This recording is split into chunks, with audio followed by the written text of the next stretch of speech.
It's a church, Mom said, staring at the stained glass windows of Jesus hanging on the cross. Her narrowed eyes and pursed lips told me she was clearly holding back additional commentary. It was a church, I said. Now it's a bookstore. My bookstore. What? I bought it. That was the surprise. Oh, I thought it'd be grandchildren. You made it seem like grandchildren, Lillian. In fairness to me, I am increasing the flock. Not funny. Yes, it is, I said with a smile. I'm thinking of calling it the Church of the Perpetual To-Read List. But it's a church, darling. In a previous life, yes, it was a church. Now it's a bookstore. And churches don't have previous lives. I know Christian dogma doesn't allow reincarnation, but Jesus or his pals never mention that buildings can't start over as something else. I just don't know who would buy books from a church is all. Mom, the best-selling book of all time is the Bible. I feel like you're not understanding the basic premise here. Oh, Lillian, I understand the basic premise.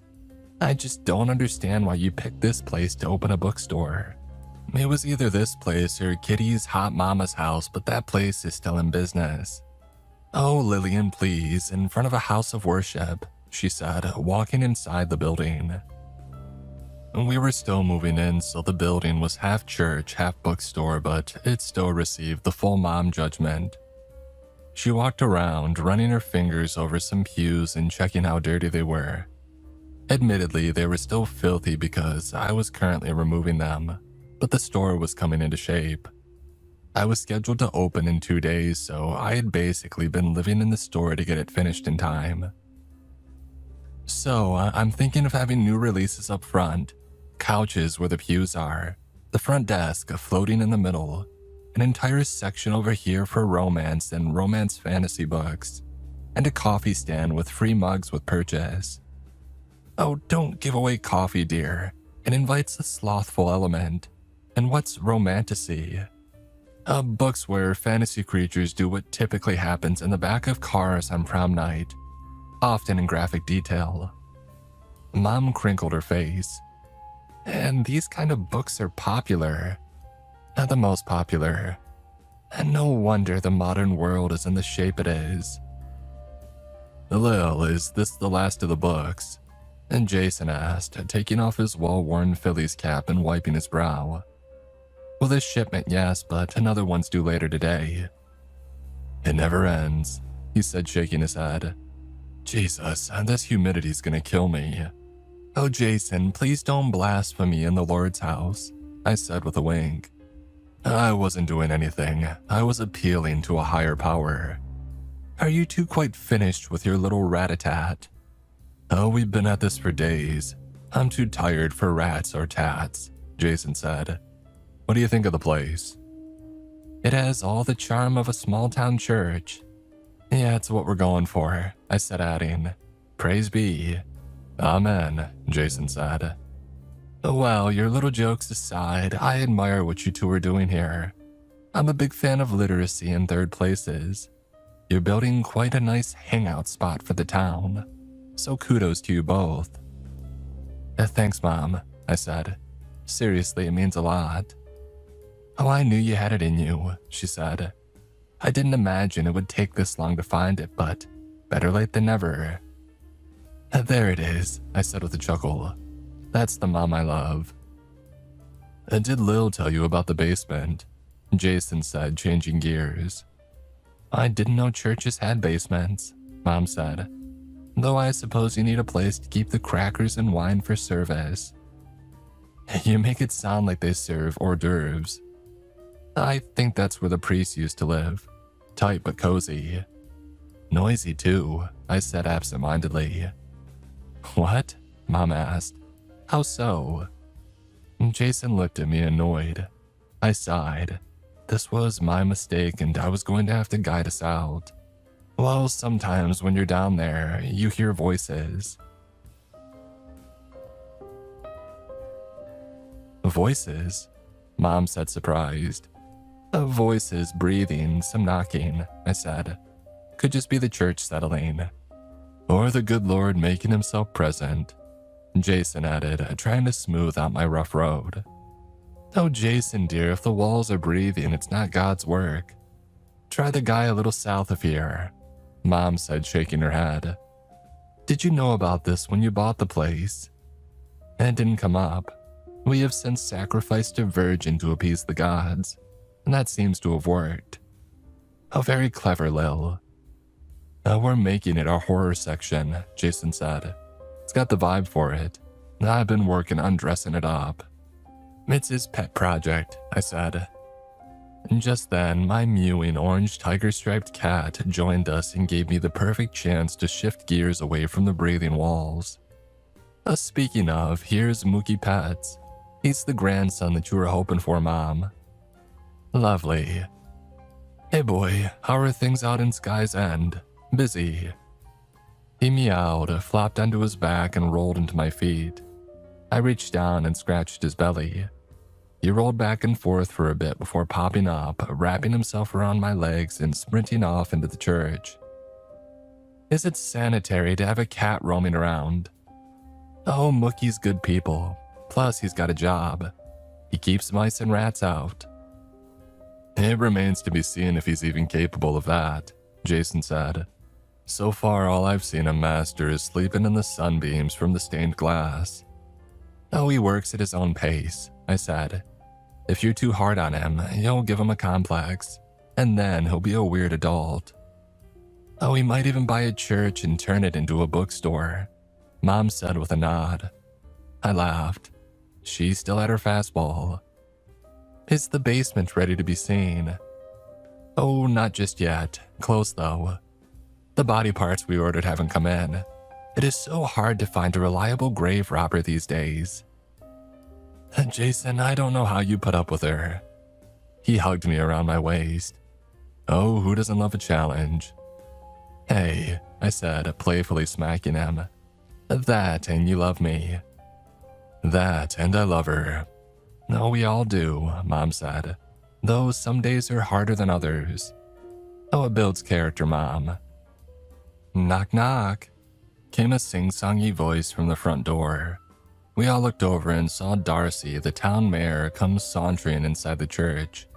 She was always this chipper, which is probably why she had been elected 6 times in a row. That and nobody really wanted to be the mayor. In a place as small as Sky's End, there really wasn't too much to do. It was the perfect job for somebody who needs to stay busy with minor tasks. And Darcy, how goes the mayoral dealings today? Oh, you know, the fun never stops. Had to remind Jeff at Jeff's Market not to feed the raccoons at night. I'm afraid he's domesticating them. I've seen so many of them around the church at night, I'm thinking of hiring them as security. Darcy sighed. They're not even afraid of people anymore. I went out last night to check on some noises that I heard behind my shop, and I saw 10 of them standing there just waiting for a handout. Those things are disease-ridden, Mom said. Ghastly beasts. Oh, they're cute, I said. No, your mother's right. They're a blight on the city. We've worked long and hard to make Sky's End a picturesque small town, and I don't want to have roving gangs of raccoons ruining it. Roving gangs? Is it like West Side Story? Rival raccoon gangs fighting for turf, the love of a pretty young thing, and to sing songs about their favorite dumpsters, I said.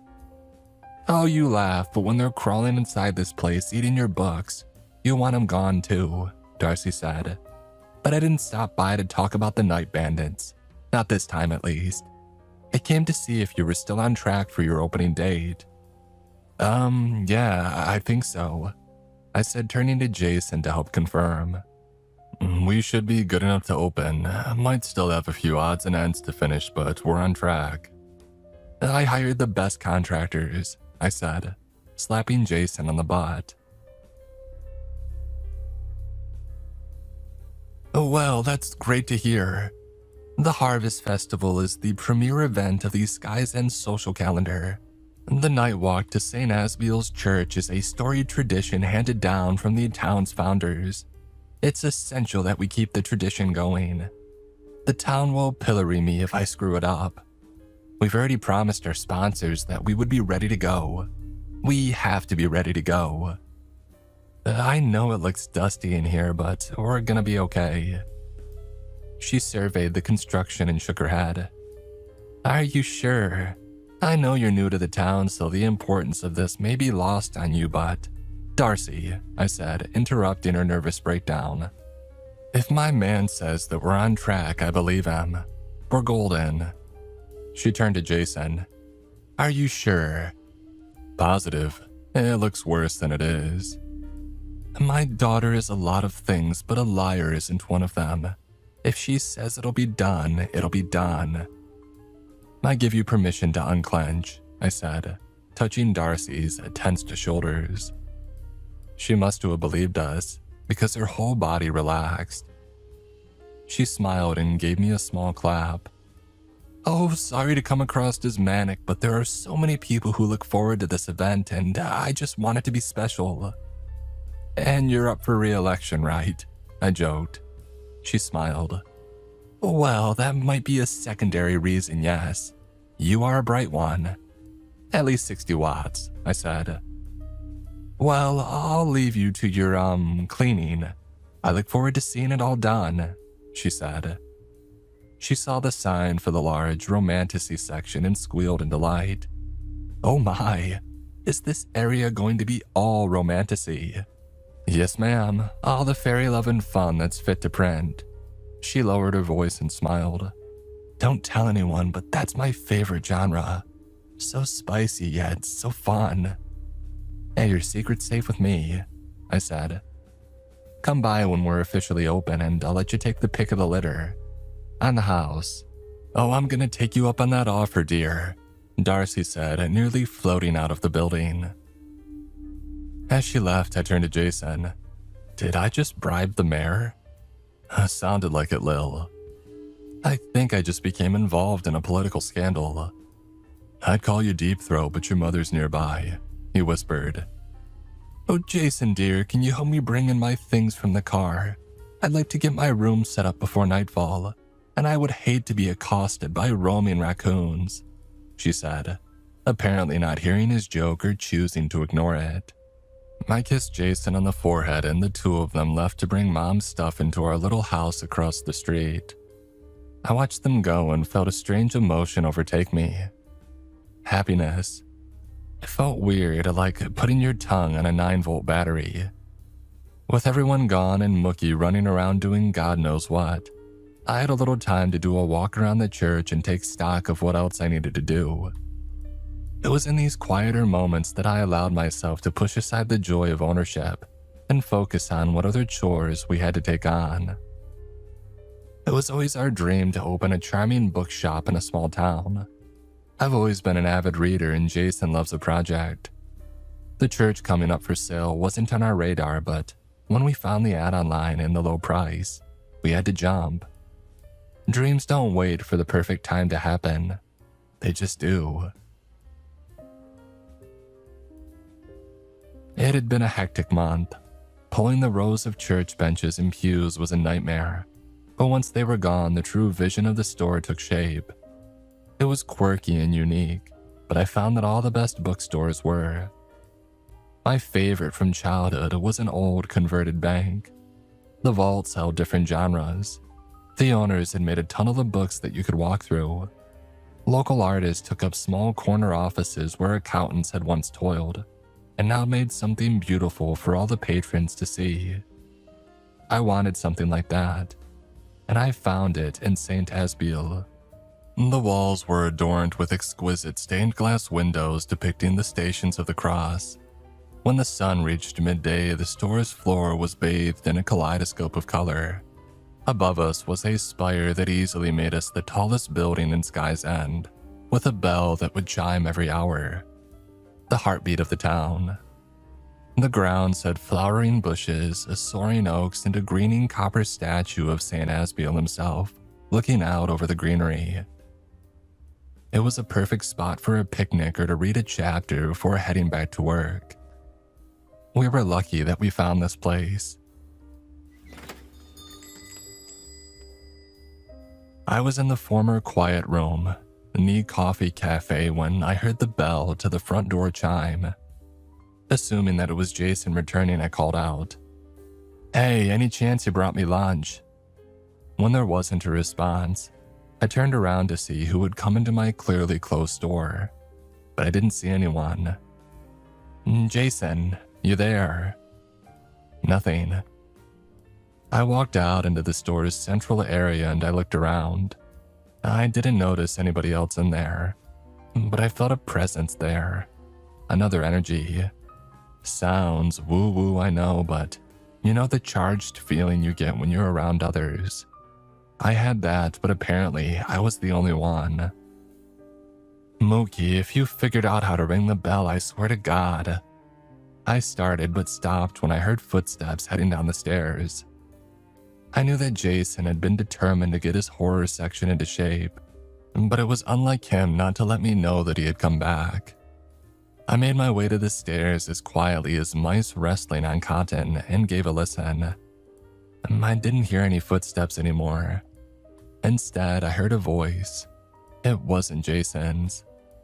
It also wasn't clear, like hearing a radio through a wall. You know that someone is talking, but the language is just word-shaped gibberish. Sims speaking to each other. Clear as day to them, but leaving their creator guessing what the hell they mean. I took a hesitant step down and cocked my ears as if I were fine-tuning the radio, fiddling with the knobs until the static cleared, and I could hear a Red Hot Chili Peppers song that I hated anyway. Another step down toward the basement, leaning forward, bracing myself on the banister. I could almost make out what they were saying. It was something like,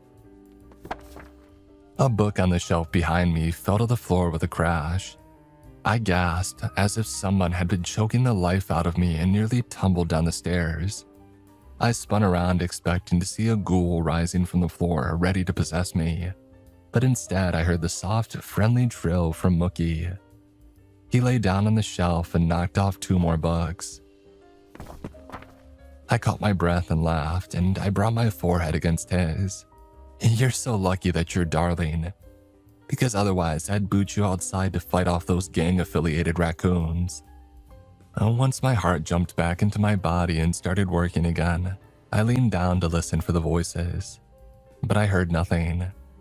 I chalked it up to a radio outside and then decided just to not think about the bell ringing or the footsteps that I had heard. If there were ghosts, let them be welcoming. I can't have them scaring away sales.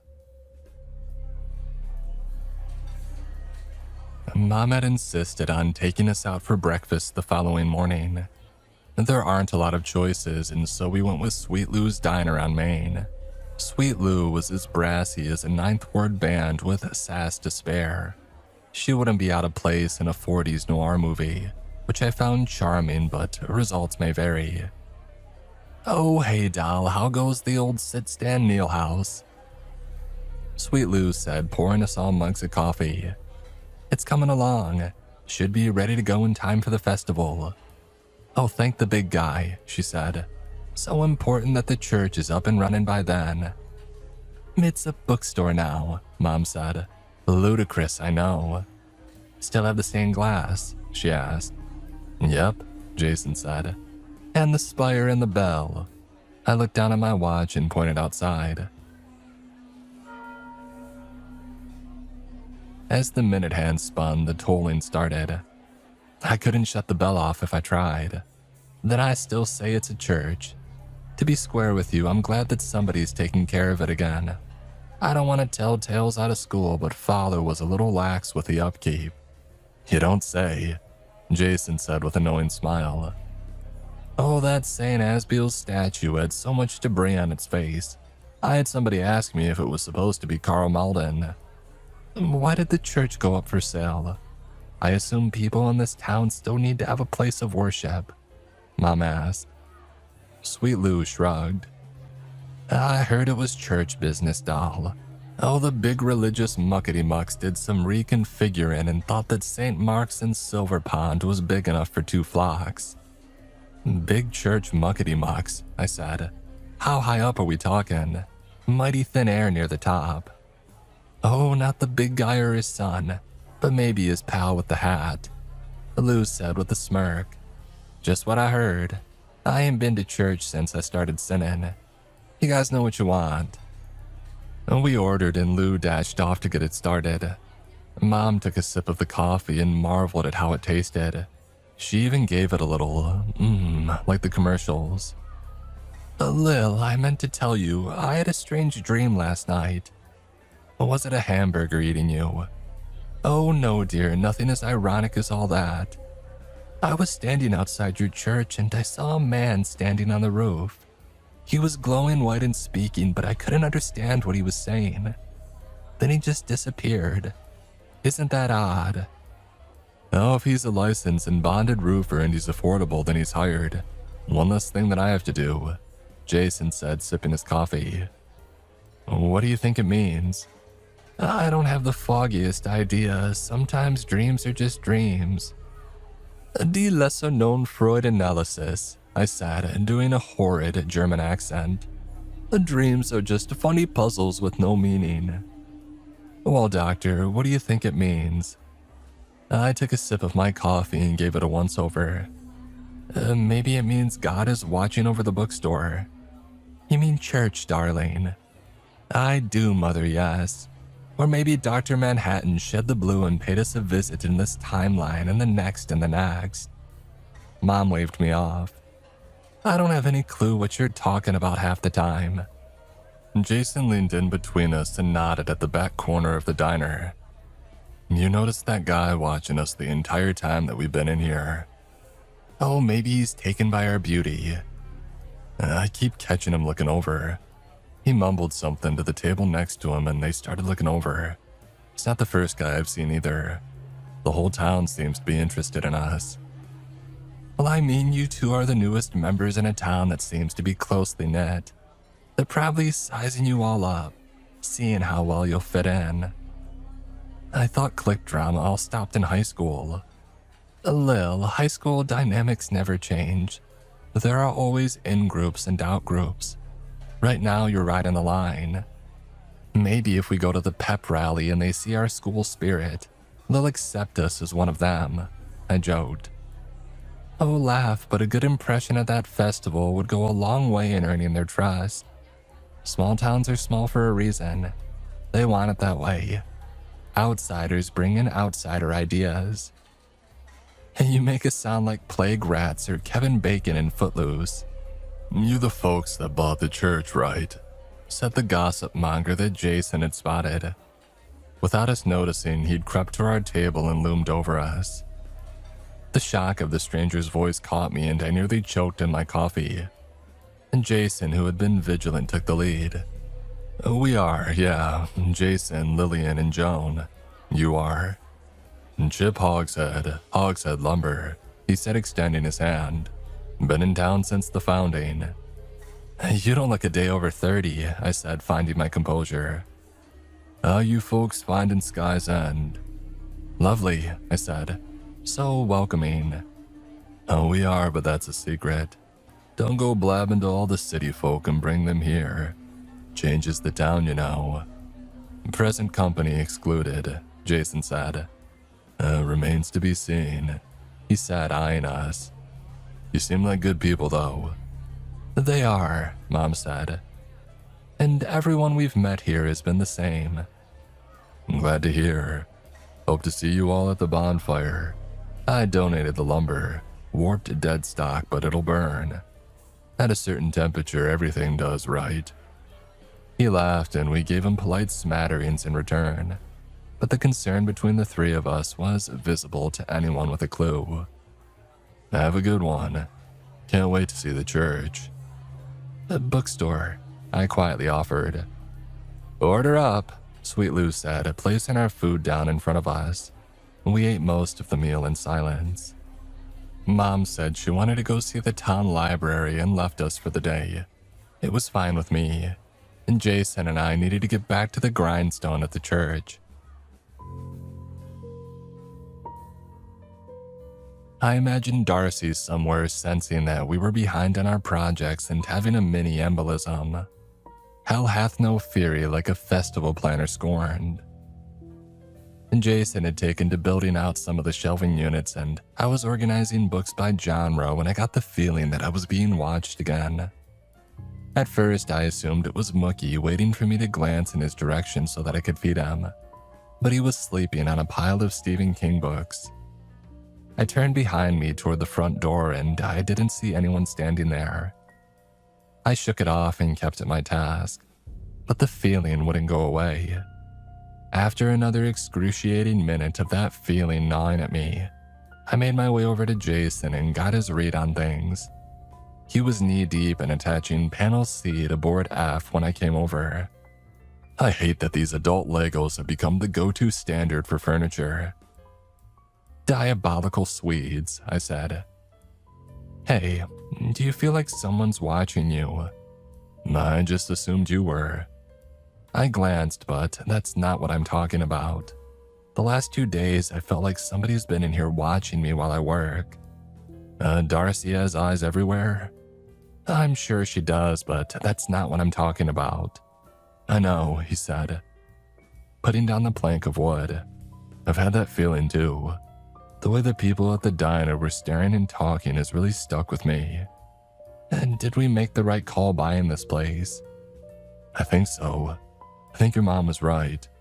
We're the new guy on the job. It takes a bit for the new guy to find their place. We can't force it. I plopped down next to him, picked up an Allen wrench and twirled it to my fingers. I just want this awkward stage to be over. Jason spoke, but the sound of a stack of books crashing to the ground near the back door shut us up. He glanced at me and pointed for us to move closer to the source of the noise. He floated across the floor, careful not to make a sound, and I felt my heartbeat tick up. I crouched and slowly slunk to where he was standing. From our vantage point, we could see that our back door was open. There was a strong wind and several of the books had flipped open, and the pages turned as if a meth-addled ghost was speed reading. I saw Jason's shoulders relax. He turned back to me and whispered, I think the wind blew the door open. I should replace that latch. In the shadowy area about 10 feet in front of us, we heard the skittering of sharp nails on the wood floor. Jason ran over and caught sight of something small and furry, dashing off deeper into the stacks. It's a raccoon. What? I said. Behind me, I heard the soft tapping of nails on the floor. I turned back and saw several other raccoons scattering away from us. I don't know what came over me, but I started chasing after them. They moved quickly, but their little paws failed to find purchase on the ground.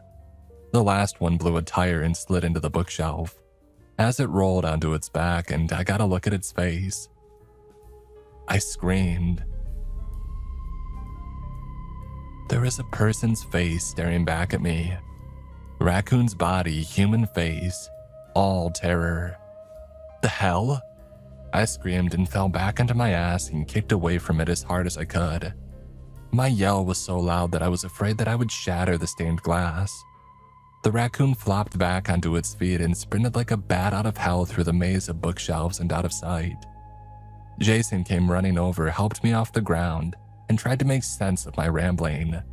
Lil, you're not making any sense. The raccoons were eating a human face.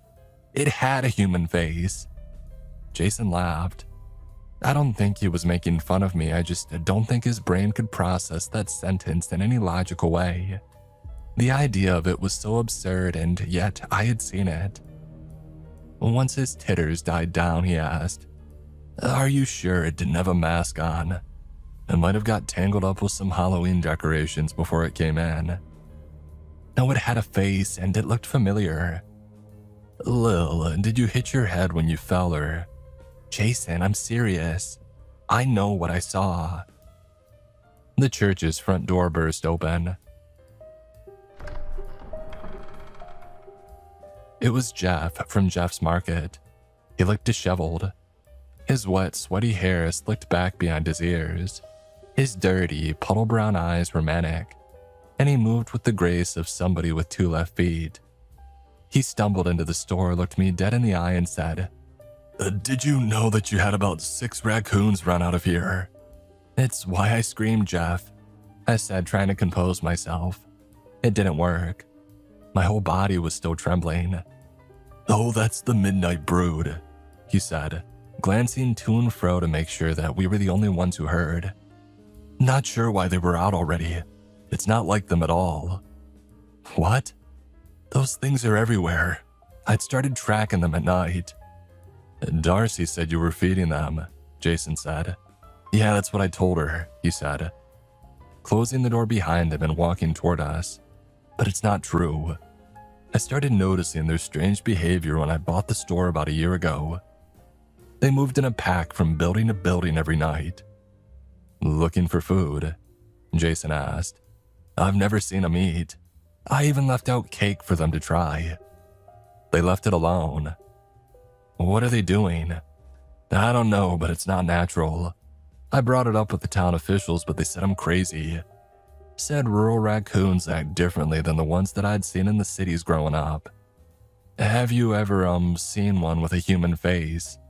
Jeff paused and then shook his head. "Never, why?" "She was reading one of the new horror books that we have in." "She's only joking," Jason said, coming to my rescue. "You're new here too." "I was the newest one before you.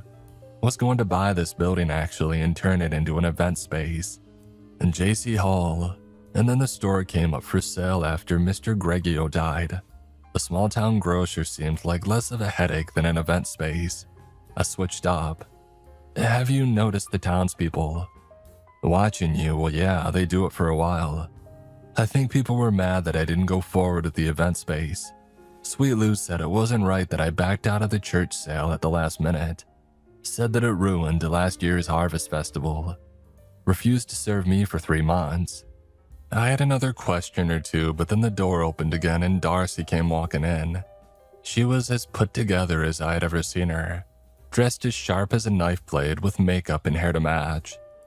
"Oh howdy, coming by for the daily drop-in. It looks worse in here than before. The church will be ready, correct?" Jason stepped up.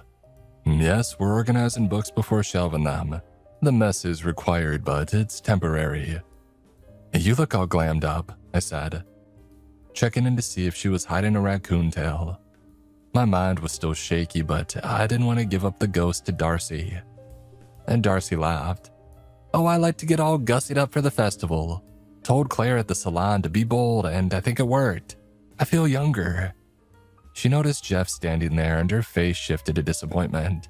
"Are you the reason the raccoons were just seen running amok in the town square?" "Not this time," he said, "but I should get back to the store. It's nice chatting with you two. The place looks great. J.C. Hall great." As soon as he was out of earshot, Darcy sighed. "Oh, the nerve to bring up J.C. Hall in my presence. Nearly ruined the festival." Mookie, freshly awakened from his nap, was curling around my legs. I picked him up and was about to smother him with pets when he locked eyes with Darcy. He howled, shot out his nails, and clawed away from me. He went behind a pile of books, but his attention was solely on Darcy. "Jesus, Mook, you gotta cut those nails." "Oh, he's shy," Jason said. "I'm nice," Darcy said, waggling her fingers at Mookie. "We can be friends." He let out a guttural yowl and sprinted for the basement stairs. A second later, he was gone. The silence in the room was deafening. Don't take offense. He hated me for 6 months at first," Jason said, adding, "He's a mama's boy." "Who wouldn't love such a lovely young woman?" Darcy said. "If you want a refresh before D-Day, tell Franny at Citizen Snips that I recommend her."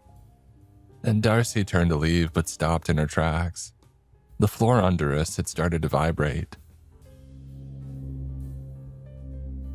Not an earthquake, but like somebody had put speakers under our feet and blasted a 90s bass track CD. It rattled books off the shelves. When it stopped, Darcy looked over at us and smiled. That was... All the windows in the building shot open at once. I let out another scream and I shook my head. There's something wrong with this place. Something very wrong. "Dear, didn't Rose the realtor tell you about the ghosts?" What? Jason said, dumbstruck. Oh, Rose, Darcy said, shaking her head.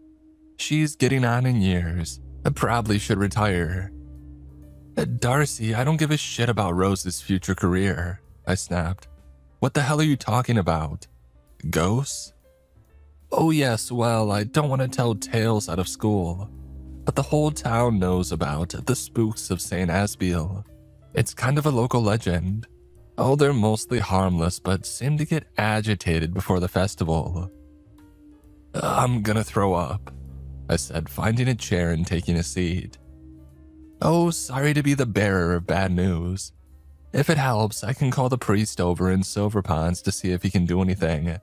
Maybe a blessing after the festival. Even before, Jason said. That'd be great. Well, I'll call him this afternoon, she said. Darcy glanced at me. I looked green around the gills and her face puckered into a sympathetic pout.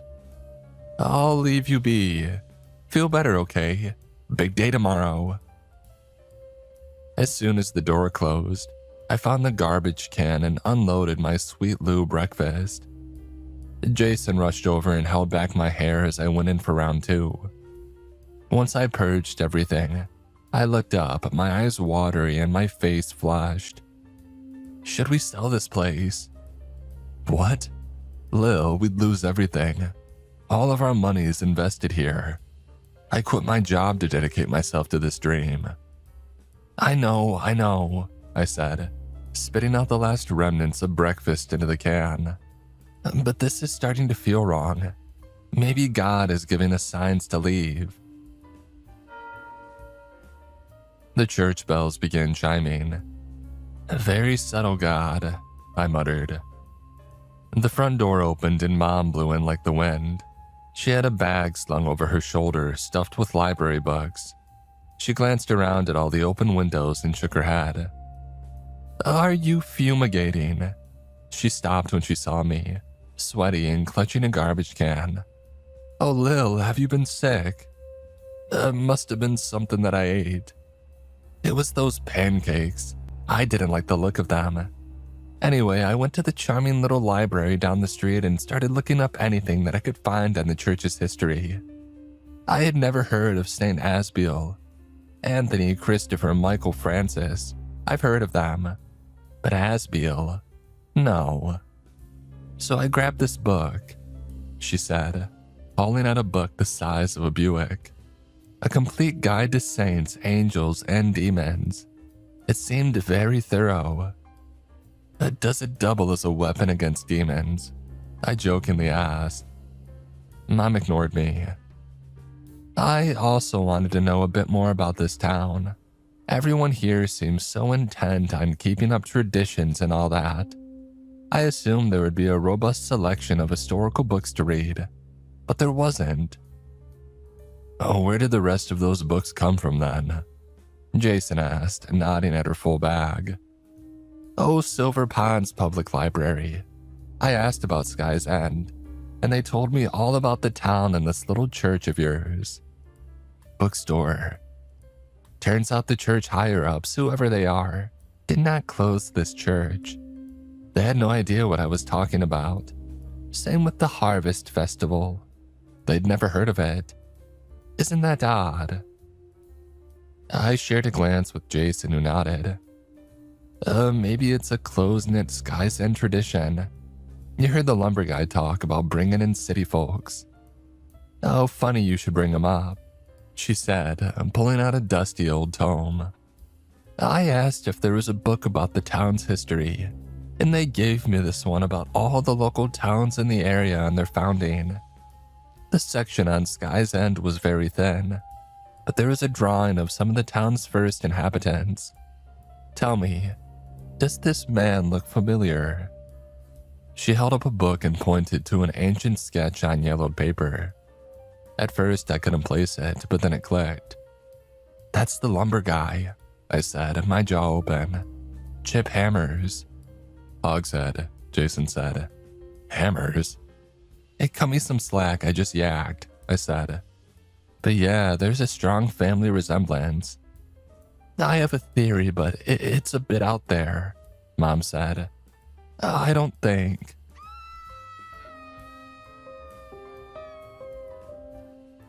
Mom's theory never saw the light of day. Just outside the church, we heard the screeching of tires followed by a sickening thud and women screaming. We rushed outside and saw a small group of people huddled around a person in the middle of the street. It was Jeff. He was dead. I couldn't believe it. Jeff was dead. He had been inside our shop just minutes before, and then he was a slab of dead meat in the middle of the road. Outside of Nana's funeral, I had never been that close to a body before. Never seen one splayed out in the street, crimson blood pooling under its broken and disjointed form. Even after they took his body away and scrubbed the square, you could still see the outlines of the stain. And Darcy was quick to point out that as tragic as it was, the Harvest Festival would continue. I was flabbergasted, and any attempt to dissuade her from continuing fell on deaf ears. Hell, anyone I spoke to held the line. The show must go on. And Mom was beside herself. She had been even more removed from these kinds of actions, and the death had struck her hard. She left to spend the rest of the day at her house. The thought of doing anything festive made her ill. She mentioned she was considering cutting her trip short. I told her that I didn't blame her. And Jason and I didn't have that luxury. We needed to keep our minds busy, and so we dove into working on the store. My nerves were KFC level deep fried. I feared that every noise I heard was something looming in the shadows, looking to harm us or pester us about the church's readiness. Yet, our options were limited to 1. Give up our future and leave, or 2. Go home and wallow. Neither sounded like an improvement on the current situation, so I kept my nose to the grindstone. Idle hands are the devil's playthings. How my ancient pilgrim forefathers must have cheered my industriousness from beyond the grave. The day turned to night, and the light from the stained glass muted to all black. I flipped on a few lamps and kept restocking. Jason, brave soul that he is, moved to the basement to put some finishing touches on his pet project. A Mookie was with him and sleeping, which good on him for doing so. I didn't know if I would ever sleep again. At around 10, I heard somebody on the back stairs. It was Jason, and the look on his face concerned me.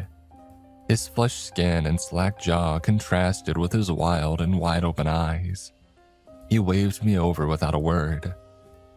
"What's up?" I whispered. "I have to show you something." That doesn't sound promising." He led me down the squeaky stairs until we were standing inside the former priest's bedroom. Mookie had woken from his slumber and was pacing in front of a section of cinder block wall. Jason nodded at it. "He's been doing this for a while. I'd check, and I think there's a hidden room behind this wall," he said, tapping on the cinder block.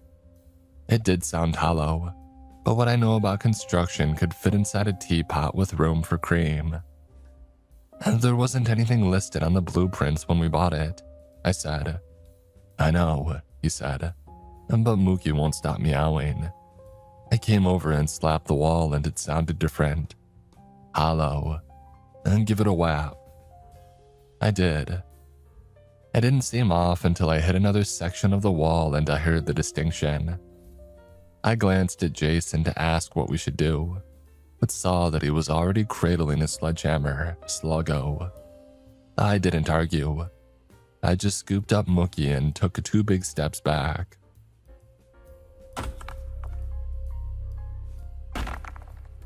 And Jason swung the hammer like Thor, and after several solid hits, the cinder block crumbled. A hole to the unknown had opened right in front of us. I held up my phone to get a view into the void behind the wall. I saw nothing at first, but then we heard somebody say, "Help." I stumbled back and nearly introduced my ass to the ground. Jason looked confused, but then he heard the voice too. This time louder, a little less hoarse. and he backed away as well. We shared a look of astonishment. "Hello?" The weak voice called out again. "Have you come to free me after all these centuries?" I looked over at Jason and mouthed a string of curse words. Not sure if he got most of what I was saying, but he got the gist. I had about 9 million questions to ask, but my brain and mouth couldn't come to an agreement about which to ask first. Instead, I just whispered, "Pata, a buzz baba." My thoughts exactly. What the hell is that? A man in the wall. Why is there a man in the wall? How is there a man in the wall? I don't think my brain knows how to process any of this, Jason said. Mookie, as curious as his kind are, instantly hopped up onto the hole and peered into the darkness. He meowed and we heard it echo back. Before I could grab him, he jumped into the room. Mookie! I moved to the hole and peered in without my phone. I couldn't see a thing at first. Once my eyes adjusted, though, I noticed a figure slumped against the far side of the wall. They were in an ancient jail cell. From the void, Mookie meowed again, this time more forcefully. It twisted into a growl before evolving into a snarl. He hissed a few more times and I heard him nervously skitter back toward the hole. I just moved my face out of the way before he came leaping through and bolted up the stairs, hissing as he did. I glanced over at Jason and swallowed hard. Just what the heck was going on in there? I went back to the cinderblock portal and tried to get a better view of whatever had spooked my poor boy. I couldn't make out much, but I heard someone jostling. "Hello?" I said. "Are you okay?" What a stupid thing to ask. Obviously, the person trapped in a jail cell behind a walled-up secret room isn't okay. "Do you need help?" "Have you come to free me from them?" "From who?" "The Watchers," he hissed. Well, that was terrifying. Way worse than the raccoons. I turned back to Jason. "You need to break down this wall. I'm gonna go find help." "From who? This whole town closes down at 9. "I don't know. I'm sure Darcy's out on vermin patrol. I'll call 911 too. But this guy is going to need immediate help," I said before turning back to the hole. "Sir, just be patient. We're gonna go grab some help." "Beware the Watchers." "I'll try my best," I said before I scrambled up the stairs, following the trail that Mookie Pets had blazed. I hit the top floor and headed straight for the front door. For the first time since our move to Sky's End and the purchase of the church, I didn't feel safe. I guess finding a man walled into a hidden room in your basement will do that to a person. I burst out onto the street and was surprised to find several people walking around. A few of them were huddled together and pointing at the church. A second glance told me that they were with the Harvest Festival Committee. Their lanyards gleamed in the moonlight. Rushing over, they ceased their conversation and looked at me with concern. They must have thought I was an insane person with how wild I was acting, but they kept their personal feelings behind a mask of politeness. "Oh, thank God you're out here. There's somebody inside my walls. I need help." The group of people shared a look, telepathically decided that I was insane or on drugs or maybe both. And then the lead person, Rachel I think, looked at me with sympathetic eyes and said, "Darling, are you okay?" "No," I said. "We just stumbled into some weird shit, and I don't know what to do or who to turn to." I patted myself and realized that I didn't have my phone. "Can one of you call the cops? I probably need an ambulance too." "Oh, you won't be able to get those two boys. They're on a fishing trip until Harvest Day. Yearly tradition. Trout before turkey, they call it," Rachel said. "Oh, they usually catch the limit too," another one of the committee members added, as if I could give a rat's ass about their fishing prowess. Lillian, we should talk," came a voice that I was familiar with from behind me. "Darcy, we should talk with Jason too."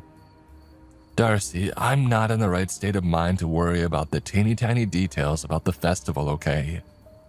I just found a man walled up in my bookstore." "Oh, I know about him. We all do." "Jesus Christ, news travels fast in a small town," I said. "How did you hear already?" "Oh, I've known about him. We all have. The committee. The entire town," Darcy said. "Come, let's go talk to Jason." My mouth went Sahara, Gobi even. Death Valley on a bad day. I felt wrung out and the lack of liquid struck me dumb. I had questions and I wanted to speak, but nothing came from me. Darcy offered her hand and I took it. The Harvest Festival committee went on planning as if I hadn't just spun them some magical tale. I heard Rachel mention something about putting the bonfire near the grand gazebo this year, and Darcy led me to the store. She was speaking, I saw her mouth moving, but the blood whooshing in my ears drowned it out. Was the whole town in on this oddity? If so, why hadn't anybody mentioned it to me when I purchased the church?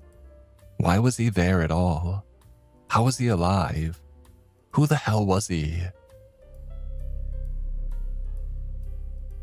"He's a demon," Darcy said once Jason had joined us upstairs. She said it as plainly as a person ordering their favorite coffee at Buzz's Bean. "He's been in there since the town's founding. He's the reason we founded the town way out in the middle of nowhere. It's where they caught him." "Hold up," Jason said, as gobsmacked as I had been. "Is this a Halloween prank or something? Oh, tease the new folks. A hazing for the newest Skyenders." And Darcy politely chuckled. "Oh, no, this is real. Obviously, it's not something we're going to put in the tourist brochures, but up to this point, we had no concerns about it. Our problems were walled up in the basement room where Father Gusion lived, and he wasn't going to spill the beans." "You said that you caught him," I started before Darcy cut me off. "The town founders, I wouldn't have stood a chance. I can't even run a mile without stopping for a breather. Chasing and imprisoning a demon. I'm out." "Who are they?" Darcy sighed and leaned on her elbows closer to us. We mirrored her actions. "If I tell you this, all of it, you cannot tell anyone else. It can't leave this town. If word of this got out into the wider world, well, let's just say an underprepared harvest festival would be the least of our concerns. Do you understand what I'm saying?" "Yes," Jason and I said in unison. Darcy nodded, took a beat, and started. "They're called the Watchers, the people who tracked and found the demon Ralph." Wait. The demon's name was Ralph, like Wiggum or Cramden," I said. "Oh, it's a longer name, but we all refer to him as Ralph. It's easier than breaking out an ancient, multi-syllabic Aramaic word." "Aramaic? The language that Jesus spoke." Darcy nodded. "This thing is old and very dangerous. It's why they built a cell under the church and walled it off. Lo, if the beast's face sees the heavenly light of the sun, misfortune and ruin will follow. It's scripture.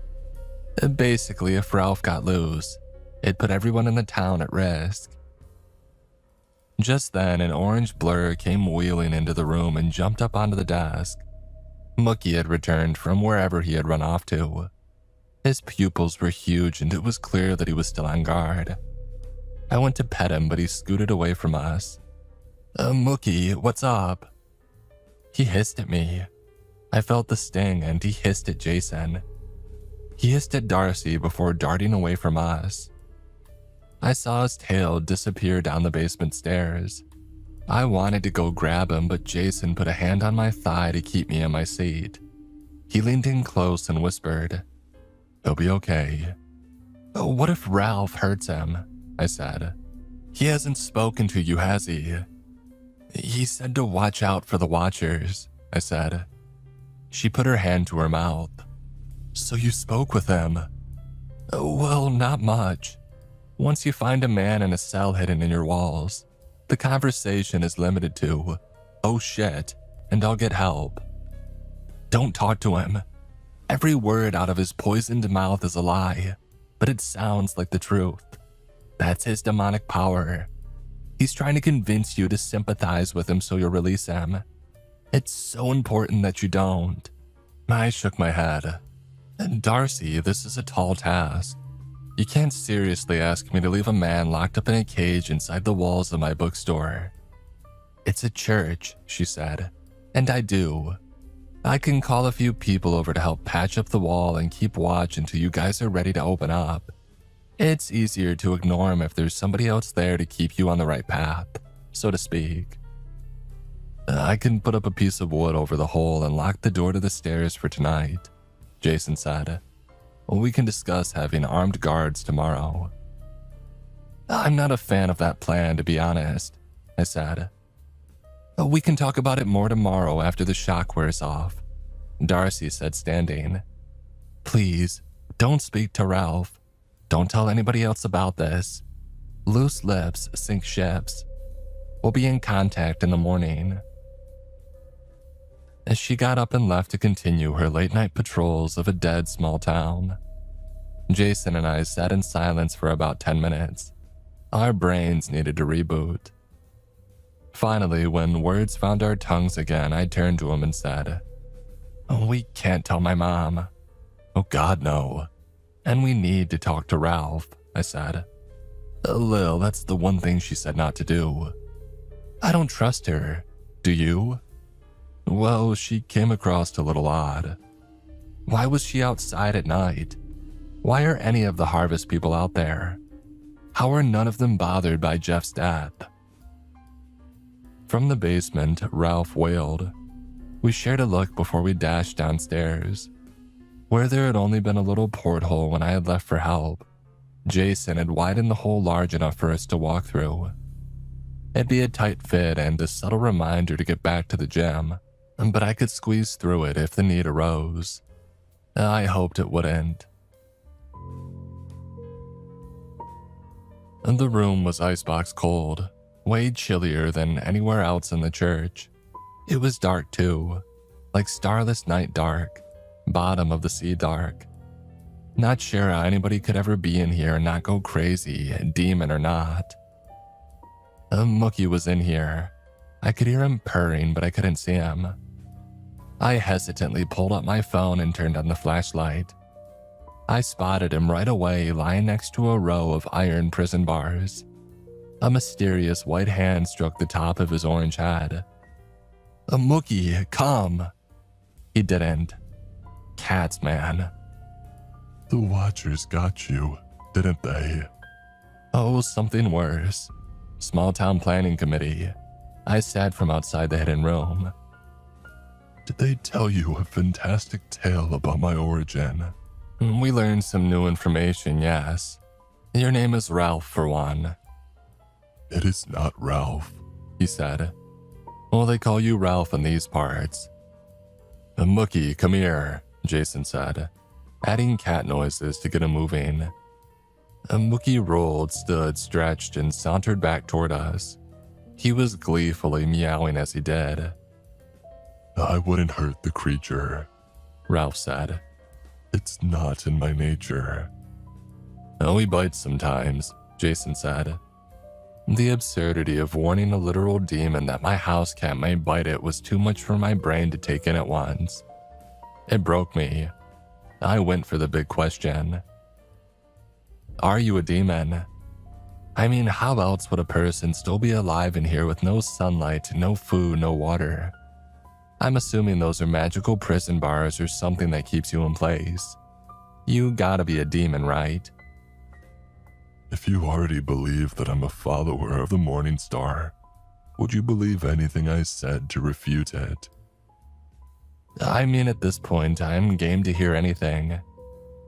Yeah, we're kinda through the looking glass here, Jason added, scooping up Mookie and placing him on his shoulders like a little parrot. The boy loves seeing the world from the top. I am not a demon. I'm an angel. Huh, I said before the aneurysm burst in my brain. Those who have told you that I'm a demon have lied. And Jason laughed because what else could you do? An angel from heaven. There is no heaven, Ralph said. Hey, careful with blasphemy, I added, forgetting myself. Jason elbowed me. I earned that. Heaven is not what man imagines it to be. A pleasing palace among the clouds. Heaven is a much more complex and misunderstood place. My time apart has made my heart miss home, and yet I do not yearn for it. There was so much discord, wearing factions among my kind. Oh, it happens all the time with any size group. The Watchers caused the rupture.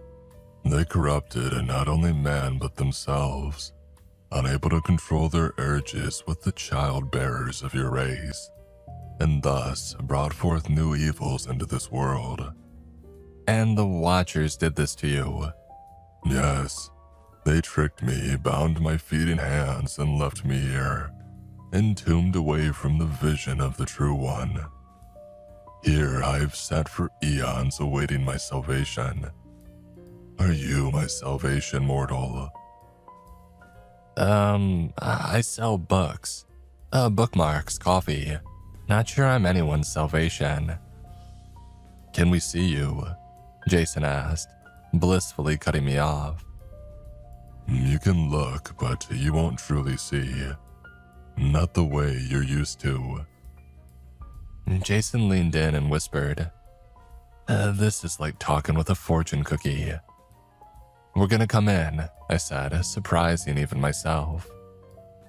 I shared a look with Jason.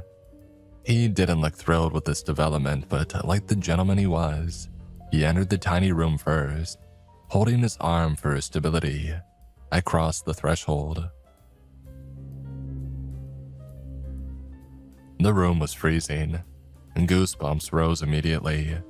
It was small too, a fact made worse by these cells splitting the space in half. In the dim light spilling in from the bookstore, you could see only the faintest shape sitting in the corner.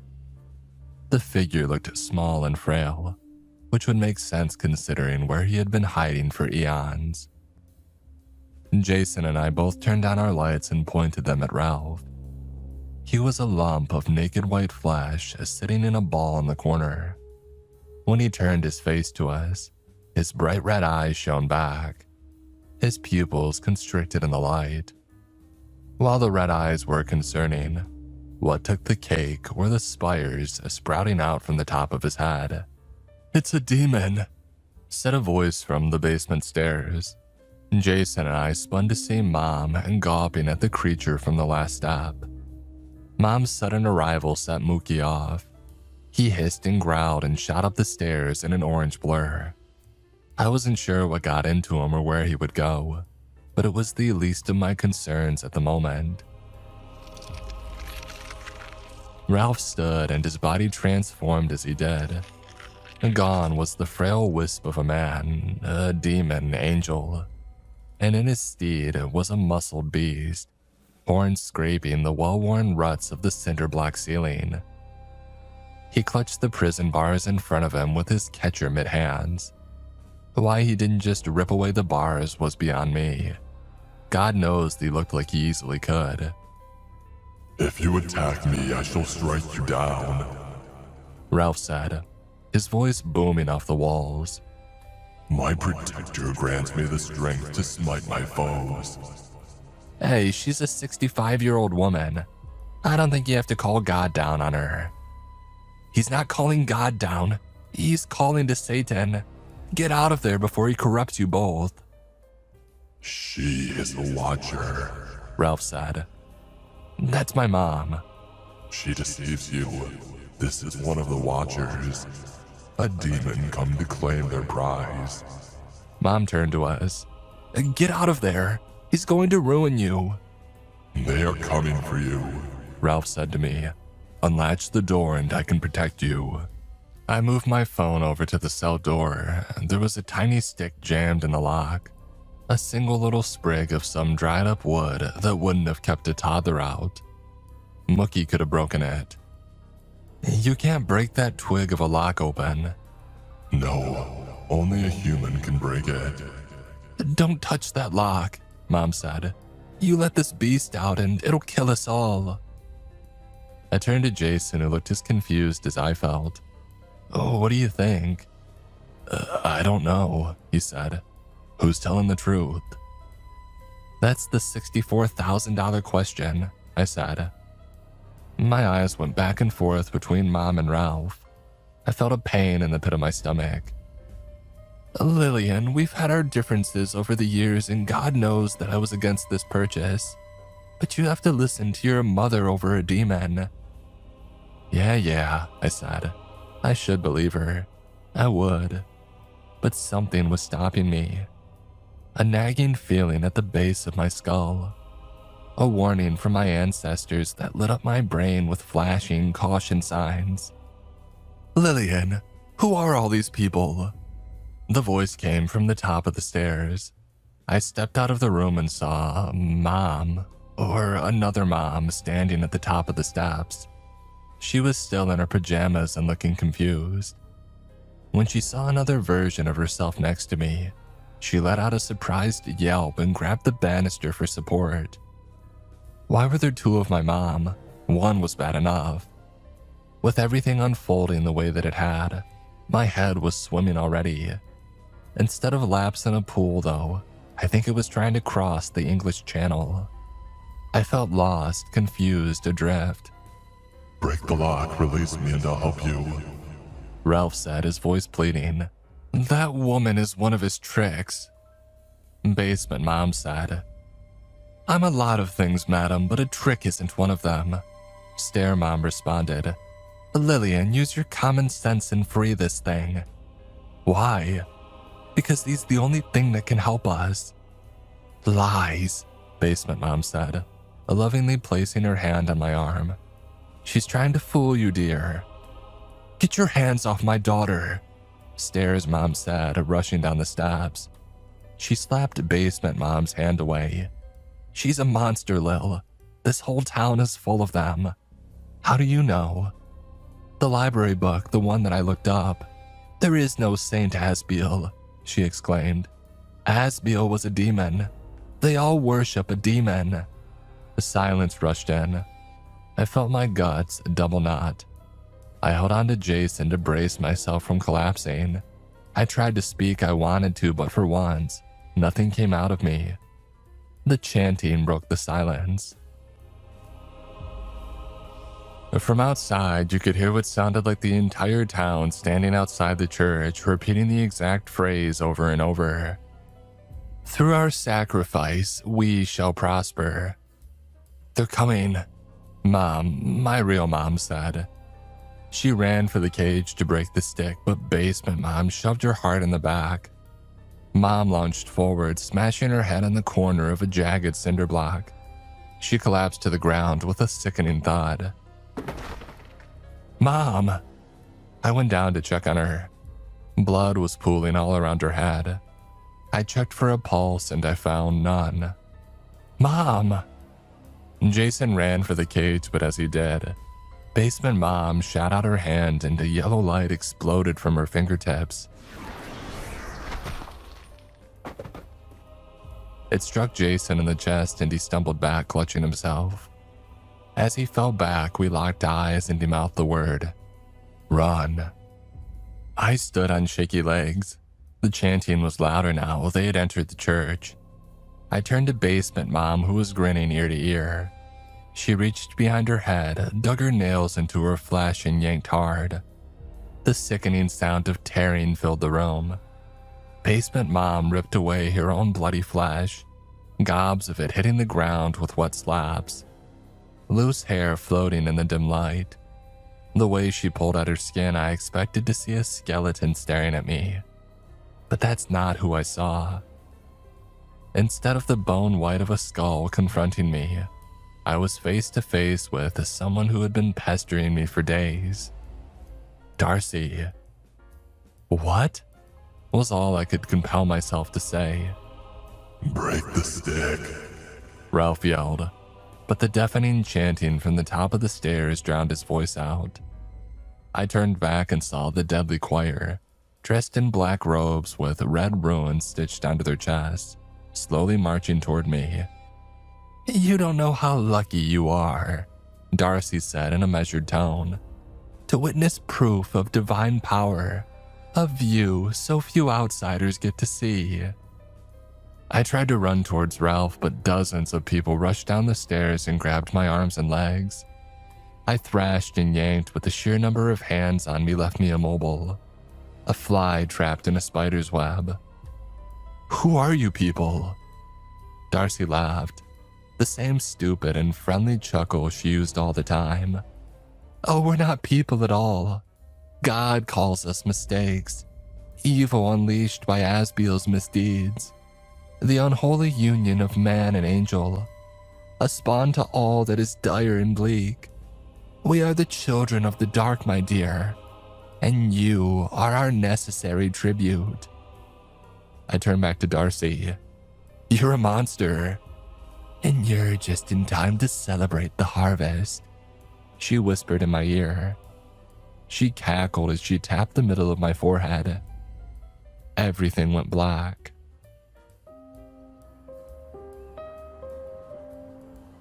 The smell of kerosene brought me back from the dark.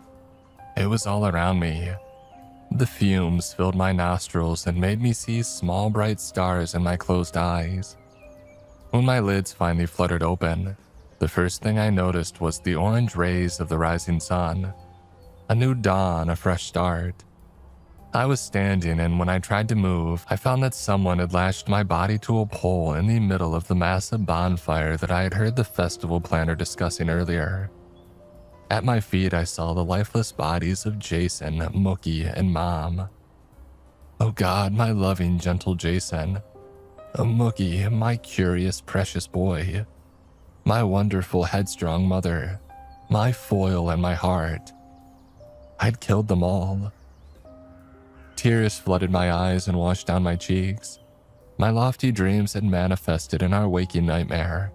I offered them hundreds of apologies, hoping that would wake them up, bring life back to them. It didn't. The church bells chimed. I looked up and noticed the entire town standing around the bonfire, heads lowered in silent prayer. I screamed at them to let me go. I bargained with them. I would keep their secret if they let me leave. Appealed to the humanity, whatever of it might still be in their diseased minds. I begged for mercy that I'd never receive.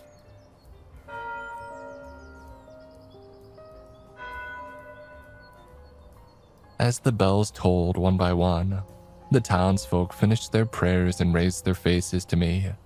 I saw them all. Sweet Lou, Chip Hogshead, Rachel, and the rest. Blank faces, all of them. No humanity behind their eyes. Darcy, their ringleader, stood in front of them. She held a torch above her head, welcoming the morning orange glow with one of her own. She was the only person still with their head bowed in prayer. Darcy, Darcy, please, not like this. Please have mercy. The church bells ceased ringing. Asbiel, we offer you this harvest. She tossed the torch onto the kerosene-soaked woodpile. It instantly ignited. The last thing I remember feeling was the bubbling of my skin and the painful screams I let out as the fire consumed me.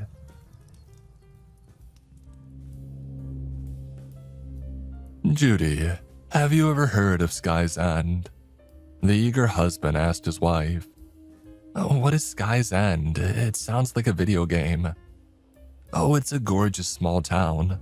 Look at these photos, he said, clicking through the slideshow on the real estate page. Oh, wow, she said. You weren't kidding. Super pretty. Oh, why are you showing me photos of a small town? The husband smiled. Well, I know you've always wanted to open a game store, right? A quirky little place where people can gather and play games and all that stuff.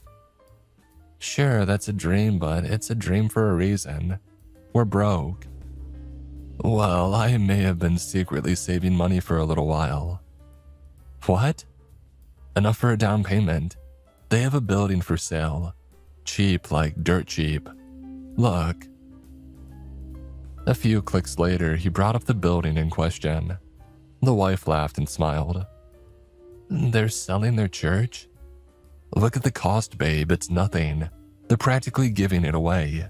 We can swing that. She said. Maybe we should schedule a showing. I already have, the husband said. Rose is the name of the realtor. Very nice lady. Sounded old as dirt, but that might benefit us. The wife beamed. Is this for real? Are we really considering this? Hell yeah, we are, the husband said, patting his wife's hand. I have a good feeling about this.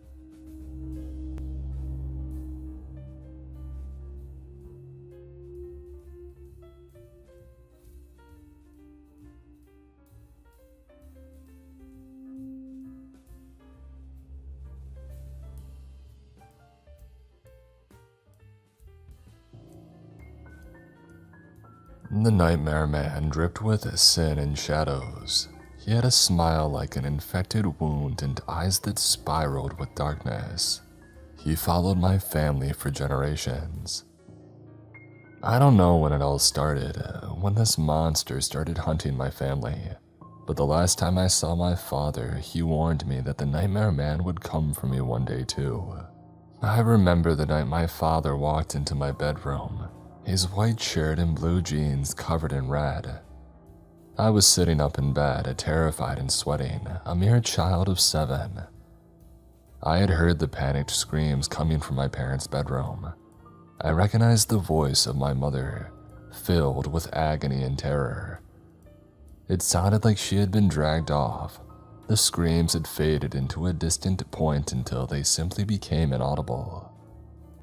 My nightlight cast the room in a dim yellow glare. Your mother is dead, he told me, his eyes as flat and lifeless as if he were already in the grave. The nightmare man killed her, Tommy. They're going to try to blame me for this. They'll put me in prison for life. But you need to know that I didn't do it. The nightmare man did. Mom is gone? I asked, horrified. At that moment, I realized the house had a strange smell to it, like panicked animal sweat combined with subtle notes of copper and iron.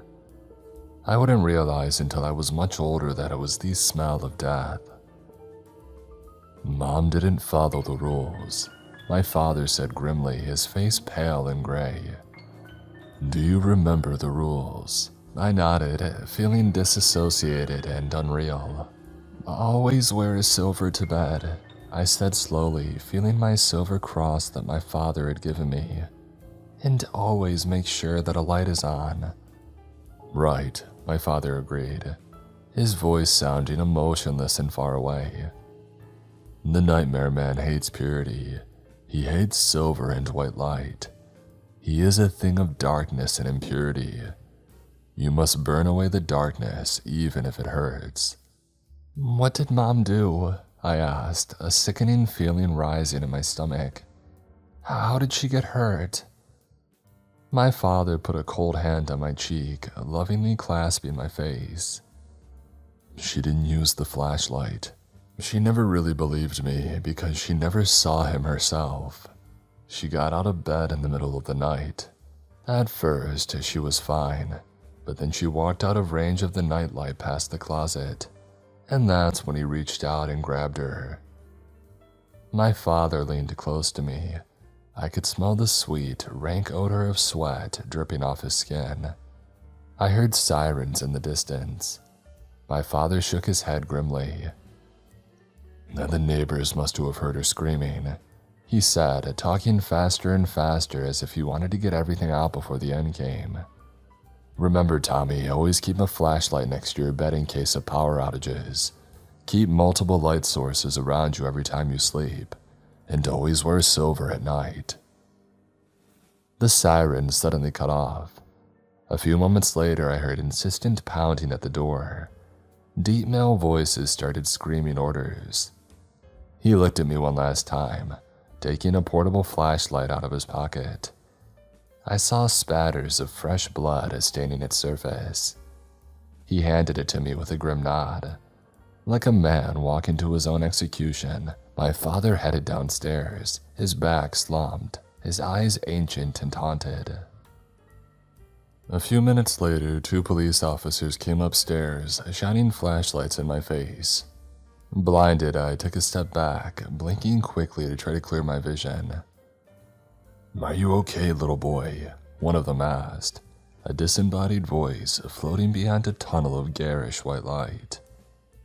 I only nodded, feeling like my voice had been taken away from me. The other cop read something into his radio. There was a hiss of white noise before a female voice came over the speaker, staticky and distorted. "Backup's on the way," she said. "Homicide will be there in 10. "Hey, let's get you outside in the open air, okay?" one of the police officers said, putting his flashlight down and kneeling down in front of me. Still feeling unreal as if I were floating above my body, I followed the officer like a sleepwalker.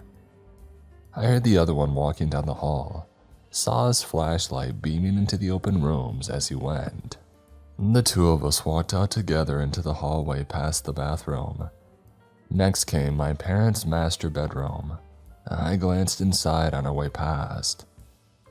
I saw a carpet of wet blood staining the hardwood floor. Next to the bed, there were only scattered drops, but near the open closet door, it reflected the dull streetlights like a lake of gleaming crimson. The police officer looked determinedly ahead, so perhaps that's why he didn't see what I did. The closet was not empty. I could see a serpentine shape moving in the back. It had long, spidery limbs that glistened darkly. It looked like not much more than a slightly less black patch within a featureless abyss. Its obsidian skin looked wet and dripping, its emaciated arms and legs constantly twisted and skittered. I screamed as I saw it. The police officer jumped, whipping his flashlight around to face me. I just pointed with a trembling finger into the master bedroom, the scene of so much suffering. The closet door slammed shut with a sound like a gunshot. "What the hell?" the police officer cried, pointing his pistol at the closed door. "Come out with your hands up. This is the police." There was no response except for our heavy breathing. "James, I need backup." The cop standing next to me cried to his partner, who had gone in the other direction down the hallway, presumably to check the rest of the closets and make sure that nobody was hiding in them. But the end of the hallway stayed gloomy and quiet. We saw no bobbing flashlight or any sign of James. The police officer's head frantically ratcheted down to the end of the hall and back to the door a few times. He seemed unsure of what to do.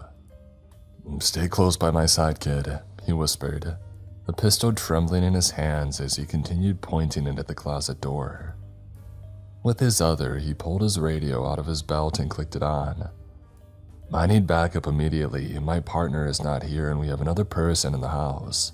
They're barricaded in the closet and not responding to orders."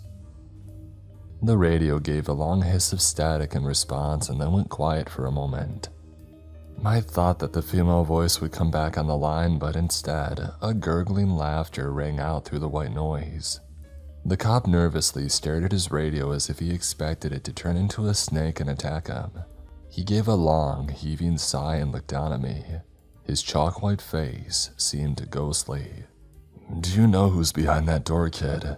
Is it one of your family members?" the police officer asked, his shaking hands ready to start shooting at the slightest movement.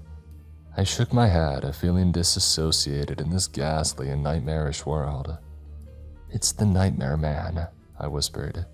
"He killed my mom and now he's coming for me." The police officer listened intently.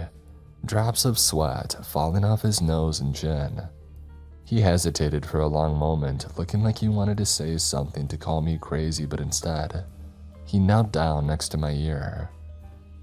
"Here's what I need you to do, kid," he whispered, the fear evident in his wavering voice. "Go downstairs and go outside. Tell any officer you find to come up to the second floor immediately. Can you do that?" I nodded, glad to get out of there. "I'll find you help, mister," I promised, looking up at the tall officer. He looked young, probably in his 20s. Looking back on it all these years later, I doubt that he had much experience. He slowly started walking towards the closet door as I took off down the hallway. I glanced back, seeing him sidestepping the last few feet, his pistol raised and held in both hands. "Come out with your hands up," he yelled. I saw the door fly open in a blur, but once there was a gap of about 6 inches, it froze in place, as if a video had been paused. Shadows like smoke crept up on the floor as thick as winter fog. The police officer backpedaled, nearly falling. He caught his balance at the last second.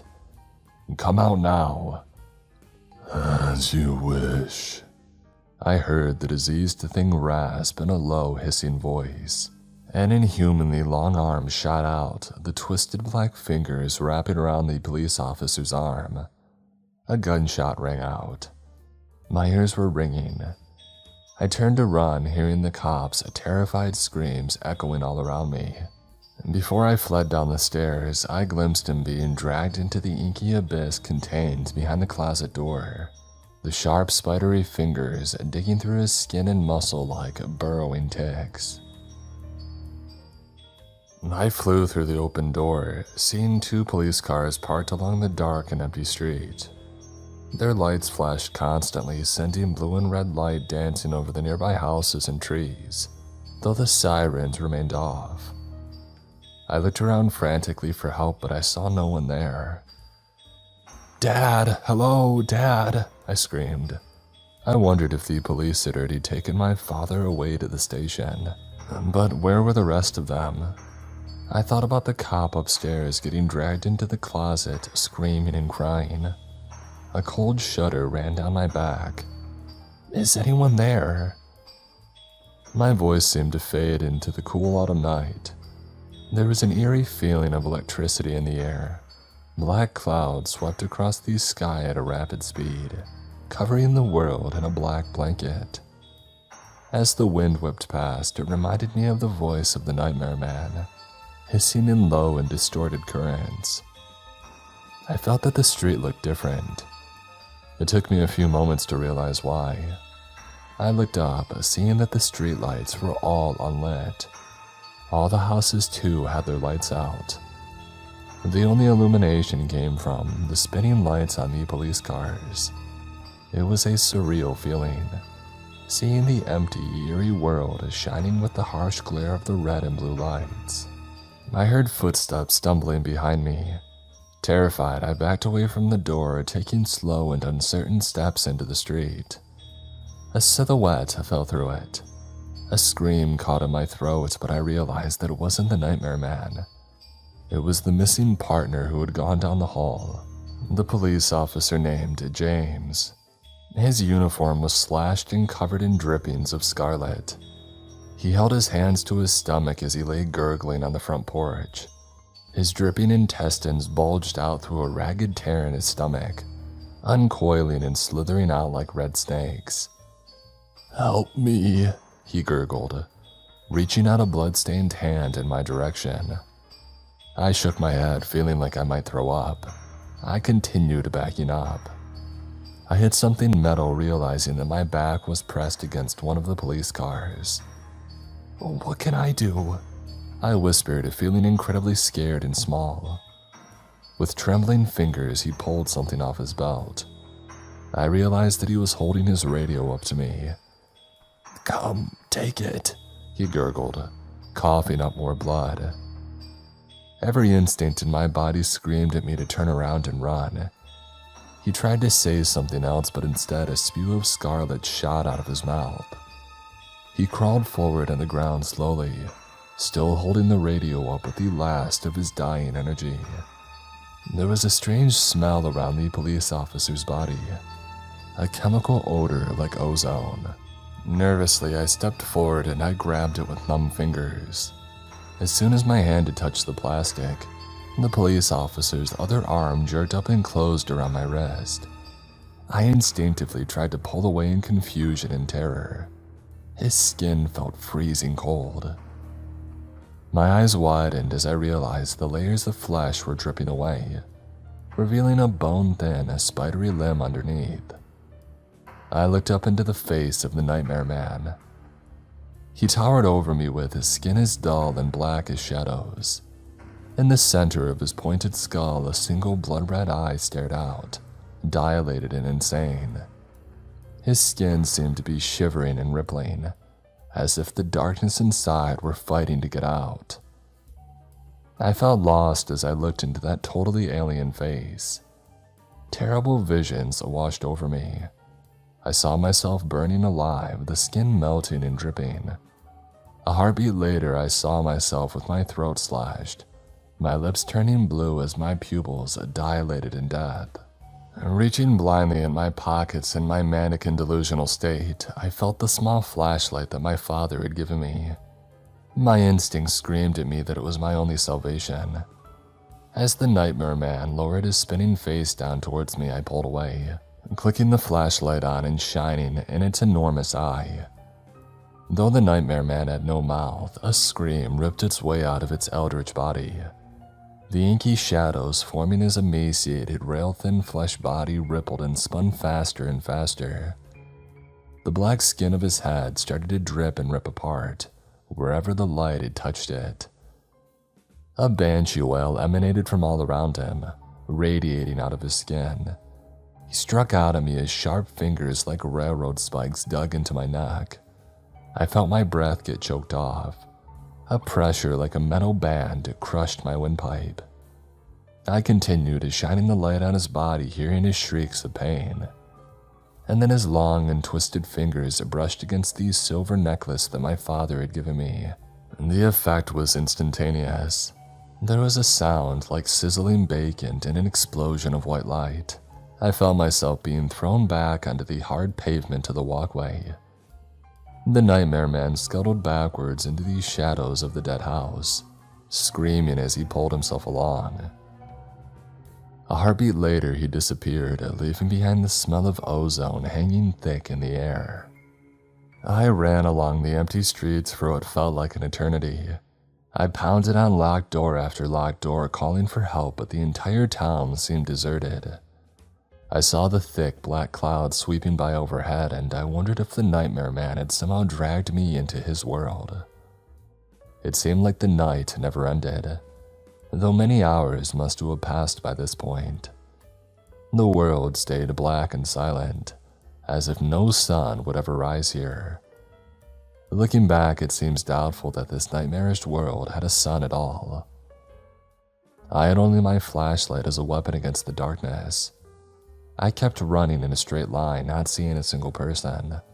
All of the streetlights stayed dead and empty, and the houses all looked uninhabited. I reached the end of street after street, coming to the borders of Frost Hollow. Where the boundary of the town stood, the ground suddenly dropped off. Beyond it, I saw a void of total emptiness stretching out forever. As I stared into the abyss, I felt watched, as if hidden eyes stared back. I thought that I saw inky forms shifting behind the impenetrable curtain of shadows. The hissing of the strange wind in this dark world abruptly escalated to a wailing, a diseased gurgling. I spun in terror, seeing the Nightmare Man standing only inches away, his crimson eye looking down on me with fury. Melted strands of black flash hung from his fingers and head, sluggishly dripping drops of dark fluid. "You will pay," the Nightmare Man hissed in a soft, reptilian voice that radiated from his glossy and writhing flesh. Before I could even react, he swiped his sharp fingers at my face. I felt a pain simultaneously burning and freezing eat into my skin as they drove 4 deep gashes into my forehead and cheeks, barely missing my eyes by a fraction of an inch. Bleeding heavily, I fell back, my screams mixing with the gurgles of the Nightmare Man. I felt my back foot touch empty air as I hovered over the edge of Frost Hollow, leaning down over that seemingly never-ending abyss. My arms windmilled as I tried to catch myself, but at that moment, the Nightmare Man lunged forward, aiming another powerful blow at my head. It barely missed me, whipping through the air like sword blades. Thrown totally off balance, I disappeared over the edge, descending into a freezing blackness that swirled and jumped all around me. I thought that I caught glimpses of strange, eldritch silhouettes blending into the darkness around me, spinning black holes and enormous dark stars that sucked in light rather than emanating it. All around me, dark snakes whose bodies seemed miles long slithered past, shadows rippling above shadows. An eternity later, I felt myself screaming, my arms striking out at nothing. Someone was standing over me, shining a flashlight down into my face. I opened my eyes, seeing police officers and paramedics standing over me. I looked around, realizing that I was laying on the edge of the highway at the border of Frost Hollow, sprawled in the breakdown lane next to speeding cars and trucks. I was covered in gashes and cuts. It looked like I had walked through a forest of pricker bushes, and the slices from the Nightmare Man still bled freely on my neck and face. A police car and ambulance had pulled over a stone's throw away, the lights blinding and harsh. They brought back memories of my time in the Nightmare Man's world, and I had to repress an urge to scream. "Can you hear me?" a medic said, putting on gloves as he kneeled by my side. I was breathing heavily, confused and filled with agony. "How did I get here?" I asked. "Where's the Nightmare Man?" "Who?" the medic asked, a confused frown crossing his face. I saw them wheeling a gurney down the pavement. "The Nightmare Man!" I screamed. "Where is he?" I swam through consciousness and unconsciousness, falling back into a shell-shocked stupor. I felt cold hands lifting me off the ground. In my delirium and covered in injuries, I thought it was the Nightmare Man. I screamed and thrashed, kicking my legs and arms, trying to scratch and punch anyone close by. I woke up in the hospital restrained, my father in prison and my mother dead. The most memorable day from my childhood had come to an end. In the years since, I have followed my father's rules like a holy order. I never slept without lights turned on around the room, always wore my silver necklace and kept flashlights by the side of the bed. Despite these precautions on many nights, I still glimpsed a shadowy silhouette reaching toward me, held back only by a weak circle of light. But something else my father had said the night my mother died kept coming back to me. Something about fire and the Nightmare Man. Haunted every night by this seemingly eternal presence, I bit the bullet and I went to visit him in prison. It had been nearly 2 decades since I saw my father. The towering monument to concrete and razor wire loomed above me.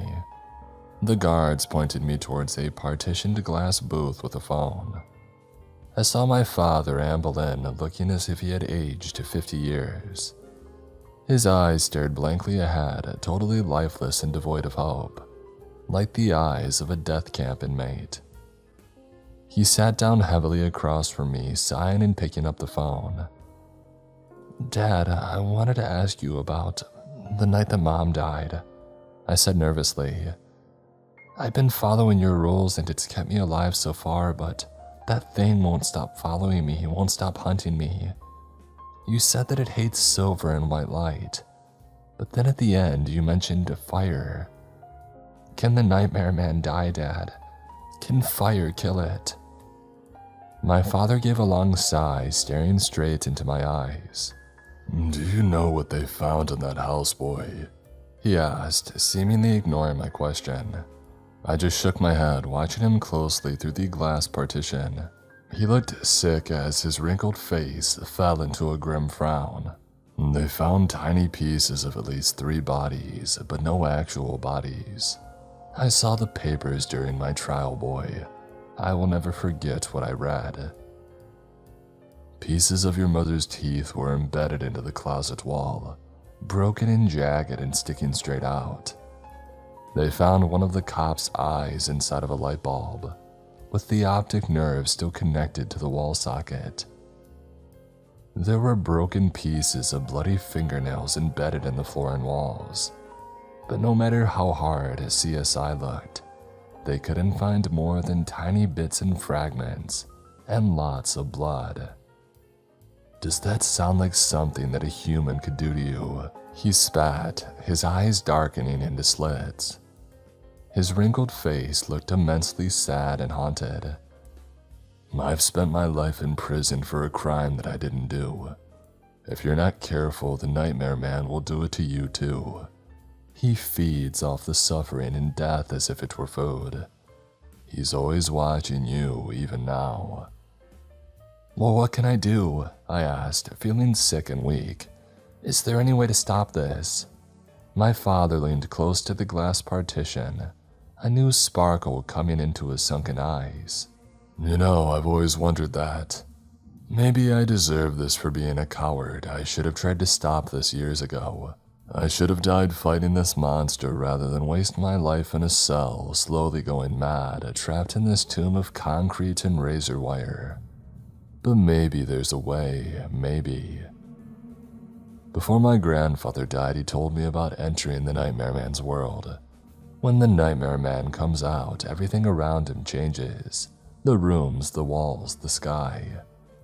It looks like our world, but it's always dark and empty, only filled with the presence of the Nightmare Man and the bodies of his victims. Perhaps there in the darkness where his true form is revealed, he can be stopped forever. He can be killed. I don't know, but if you can end it, boy, you must end it. This curse cannot drag our family down to hell forever. I nodded grimly. Well, I think I was there, I said. As a boy, I got trapped somewhere else. It felt like I was there for days, but the sun never rose. You need to fight fire with fire, Tommy. Purify the Nightmare Man with the flames. End it, son. Avenge your mother and myself and kill this thing. Over the next few days, I made my preparations to return to the Nightmare Man's world. I eventually inherited my parents' home and I still lived in it, despite the horrifying memories that hid there like childhood monsters creeping through the shadows. To my immense relief, I found that American citizens could buy military-grade flamethrowers without any sort of permit or paperwork. I gave a short prayer of thanks that I lived in a free country which allowed self-defense. After searching and emptying out much of my savings, I bought an XL-18 flamethrower which cost me a few grand. I figured the money would be well worth it if it saved my life. The XL-18 was a sleek black thing, a futuristic-looking metal backpack attached to a line that ran to the gun, which honestly looked more like something I might use for watering my lawn rather than burning demons alive. It appeared like a rigid and modified hose over a foot long with a trigger at the bottom. In addition to buying a flamethrower, I made my own napalm, which was surprisingly easy.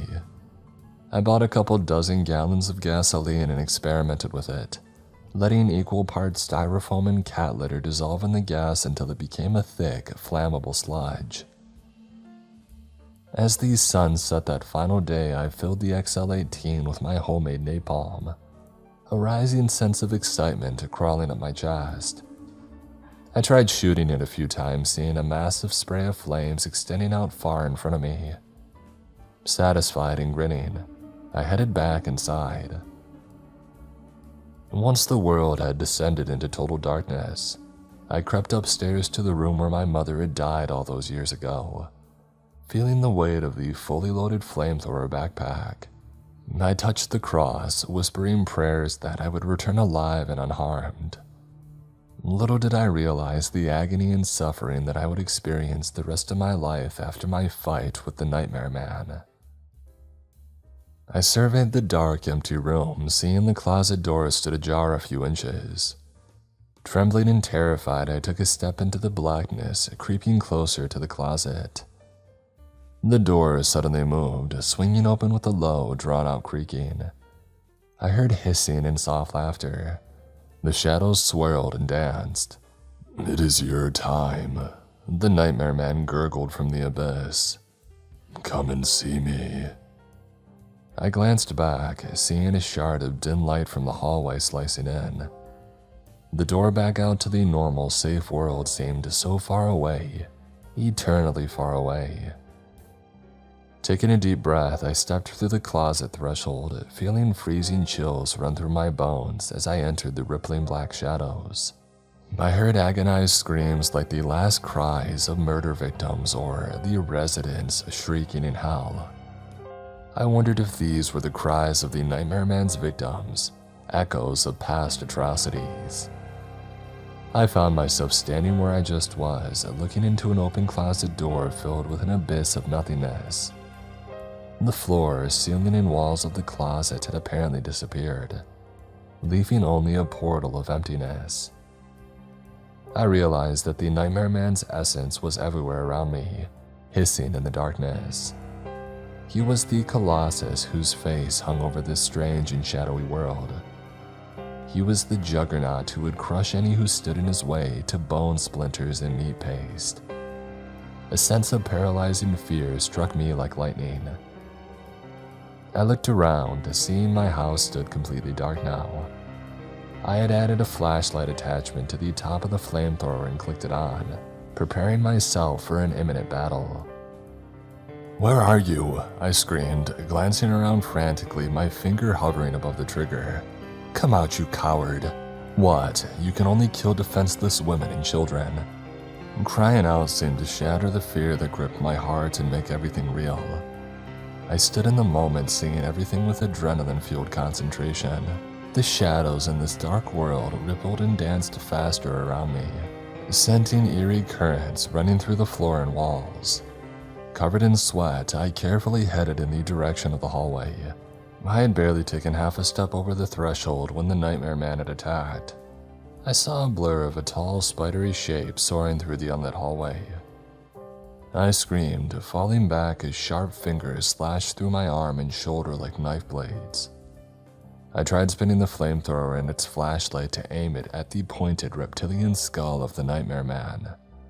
Waves of adrenaline dulled the pain for the moment, but I could feel the blood spurting in warm currents from the wounds. "You will die like your mother," the Nightmare Man gurgled through his glossy skin as the enormous crimson eyes stared down at me. The dilated, insane pupil gleamed with amusement and insanity. Hurt and stunned, weighed down by the full backpack of napalm, I felt like a turtle stuck on its back. The Nightmare Man raised his scalpel-like fingers. They were twisted black things, each the size of a railroad spike. Hissing in his low and demonic way, the hand hovered above my face like the axe of an executioner. In a blur, it came down toward me, aimed at my eyes and nose. Instinctively, I let go of the gun and grabbed my silver cross, raising it above my face just in time. The Nightmare Man's flesh exploded with a flash of blue light when it smashed into the pendant. His hissing changed from one of bloodlust and excitement to an even more distorted cry of agony. He fell back, his inhumanly long jointed legs thudding softly against the wood. I used the opportunity to right myself, grabbing the gun and raising it. The Nightmare Man's one enormous eye saw the weapon. Without hesitation, he lunged at me, flying through the air with two outstretched, monstrous hands. I pulled the trigger as he smashed into me. The flamethrower sprayed an inferno of burning napalm, like the breath of some fiery dragon. The napalm worked instantly, sticking to the Nightmare Man's alien body. The flames flickered and sizzled as the black skin of the Nightmare Man started dripping and falling onto me. Each drop was on fire and I felt my flesh melting. I bit down on my lip, trying not to scream along with the nightmare man. He rolled on top of me, spreading the flames further and further. I felt my arms and chest burning, smelled the hair igniting. There was a smell like searing pork chops as pain like hydrochloric acid ate its way through my muscle. The nightmare man rolled off after me after a few seconds. In a flurry of agony and adrenaline, I ripped the backpack off, rolling on the ground over and over to try and extinguish the flames. The nightmare man had become a 7-foot-tall pillar of fire by this point. Wailing in a distorted banshee voice, he slammed himself into the walls over and over. I heard the heavy thuds, the cracking of wood, an overpowering smell of ozone mixed with the odor of smoke and gasoline, filling the hallway with its cloying and pungent aroma. "Help me," I screamed, knowing that nobody would hear me except for maybe God. I saw my fingers and hands still burning and melting as my clothes melted to my smoking and blackened skin. I nearly lost consciousness from the indescribable pain, dragging myself toward the closet an inch at a time. Waves of white light flashed across my vision, threatening to drag me down into a dreamless sleep from which I would never awake. Focusing on the intense pain to keep myself conscious, I continuously pushed myself forward. The last wails of the nightmare man echoed through the room. I kept my focus on the open closet door and the endless abyss waiting beyond. Without hesitation, I pushed myself over the threshold and felt myself falling. I struggled through moments of unconsciousness. At that moment, I saw little and understood nothing. I found myself back in the room where my mother had died. It lay empty except for a computer desk in the corner with a laptop and a landline on it. I crawled to the phone, groaning and weeping with every movement. After a few failed attempts to reach it from my place in the ground, I pulled the whole thing down and immediately called 911. "Help," I whispered through cracked, burnt lips. "I'm burnt. I think I'm dying. It hurts so bad." The woman on the other end said something, but I couldn't concentrate. A thick blackness kept rising up, a dreamless sleep without pain. I tried pushing it away, but as the 911 operator's words kept repeating on the other end of the line, it soared up and dragged me under. I remember flashing lights and men in uniforms leaning over me. It seemed like a nightmarish repeat of my childhood experience escaping from the nightmare man's world. I woke up a couple of days later in a hospital bed, most of my body covered in bandages. A doctor told me that I had received severe burns over much of my body. I would live, but I would be scarred and ugly for the rest of my life. They had also amputated most of the fingers on my right hand, saying that they couldn't be saved after the deep burns that they suffered. In the end, I found justice for my mother, but in the process of killing the nightmare man, I had sacrificed my own body and health. And while I may be bitter sometimes, at least I can sleep now without seeing that spidery silhouette staring out at me across the room.